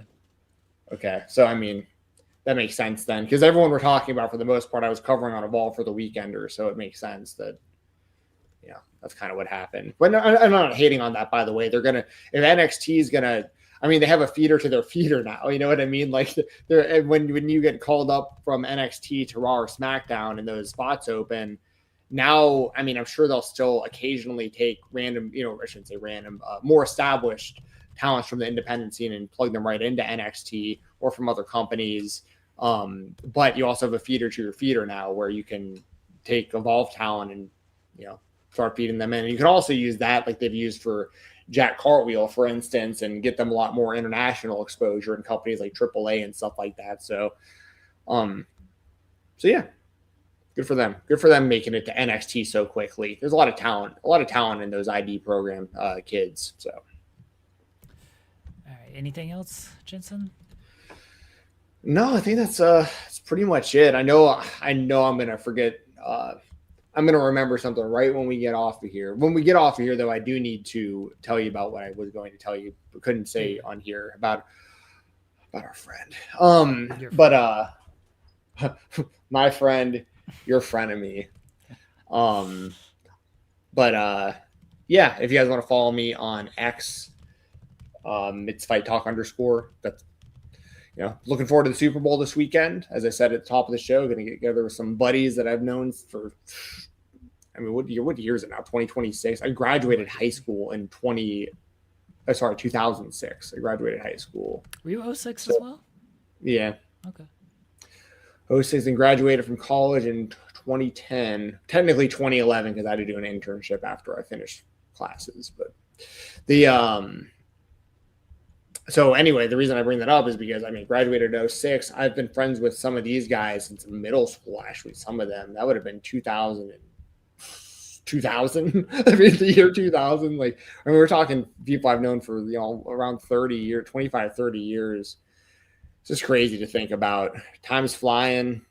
I'm happy to be here doing the show with you. I'm happy for people in the chat. Yeah, I'm glad you guys joined us as well. Thank you to Mark for joining us at the top of the show. If you guys like football talk, we talked a little bit at the top of the show also. He left a super chat as well, and he said, thank you. When does Jericho come back? Also, I can't believe I forgot to say fuck guys. Yes. Yeah. Guys. There you go. That's a whole other thing. I don't know when Jericho comes back. Yeah. He's got more Fozzy appearances lined up, like more Fozzy shows, and I think they're overseas, maybe in like the UK or something soon. Yeah. I think I had seen. So I don't know. I still expect him to show up in the WWE before WrestleMania or at WrestleMania. They could mega swerve everybody and like he actually comes back to AEW, but I just don't see that happening. I don't think once the AEW fan base has like turned on you like they did Cody and just kind of decided that like you're not for them anymore and you've gotten enough pushes and won enough titles. Like I said before, what are you going to do? Have Chris Jericho win the Ring of Honor title for the third, fourth time or whatever? It doesn't make sense for him to be in the AEW. Listen, Chris Jericho is my favorite wrestler of all time. Outside of Cody Rhodes, Jericho has always been my guy. So, I want Jericho to be successful. I want him to be the world champion in companies and stuff still. I'm always going to support the dude when it comes to pro wrestling. I'll never forget seeing him for the first time, watching WCW, watching Lionheart Chris Jericho up against the fans. How he used to go, against the rail and they'd all, cheer with him and pat him on the shoulders and on the back and everything. I fully expect him to return to the WWE, but I think a lot of us expected it to happen at the Royal Rumble, and it didn't. And when it comes to the fuck ice stuff, listen, I stay as far out of politics as I possibly can, and I always have. I don't think people watch the stuff that I do or listen to the stuff that I talk about because of politics. I like to keep it separate, but I obviously do not agree with the idea of uneducated thugs running around with weapons and killing civilians for protesting. I think everyone on a human level should be able to look at that and be like, what the fuck is going on? So like that's about as political as I'll ever get. But I mean, it's just at a point now where it's like, this shit's fucking ridiculous. So like, they got to get this shit figured out. I'm with y'all on that. So I'll leave it at that. But yeah, I hope Jericho's back soon. Love me some Chris Jericho. Let everybody know where they can find you at, Jensen. You can find me on Twitter, FightTalk_. That's pretty much it. I mean, I don't have much time anymore or care too much anymore about being like super involved in social media and stuff. I try to stay low key. I like our little spot that we have for ourselves here on this show. This is where I like to go for my wrestling opinions. I like our chat. I like you. I like our guests. I like interviewing wrestlers. And that's pretty much it. I think everything else has gotten way too fucking negative across the board in like every other aspect of pretty much everything. And I like to stay in my own little world. I like to talk about wrestling with you. I like to watch sports, hang out with my friends, and try to just stay sane out there, just like everyone else. You know what I mean? So that's pretty much it. Staying sane is always difficult with everything that's going on nowadays. So. Yeah, we're living in a fucking crazy world. That's for sure. I appreciate you, Jensen. I'll be back tomorrow, 10 a.m. Eastern, myself and Joel Pearl. He's going to make me talk about TNA. That sucks. I don't know what else we're going to talk about, but we'll figure it out. Otherwise, we will catch everybody next week. Hope everybody has a good weekend. Enjoy the Super Bowl if you were going to watch that, whether you are a fan of the game, a fan of the commercials, a fan of Bad Bunny, or if you're just going to take the weekend to yourself because the world kind of shuts down on Super Bowl Sunday, which is fantastic and not a whole lot goes on. Enjoy just the weekend to yourself. Till next time, guys, take care. Talk to y'all later.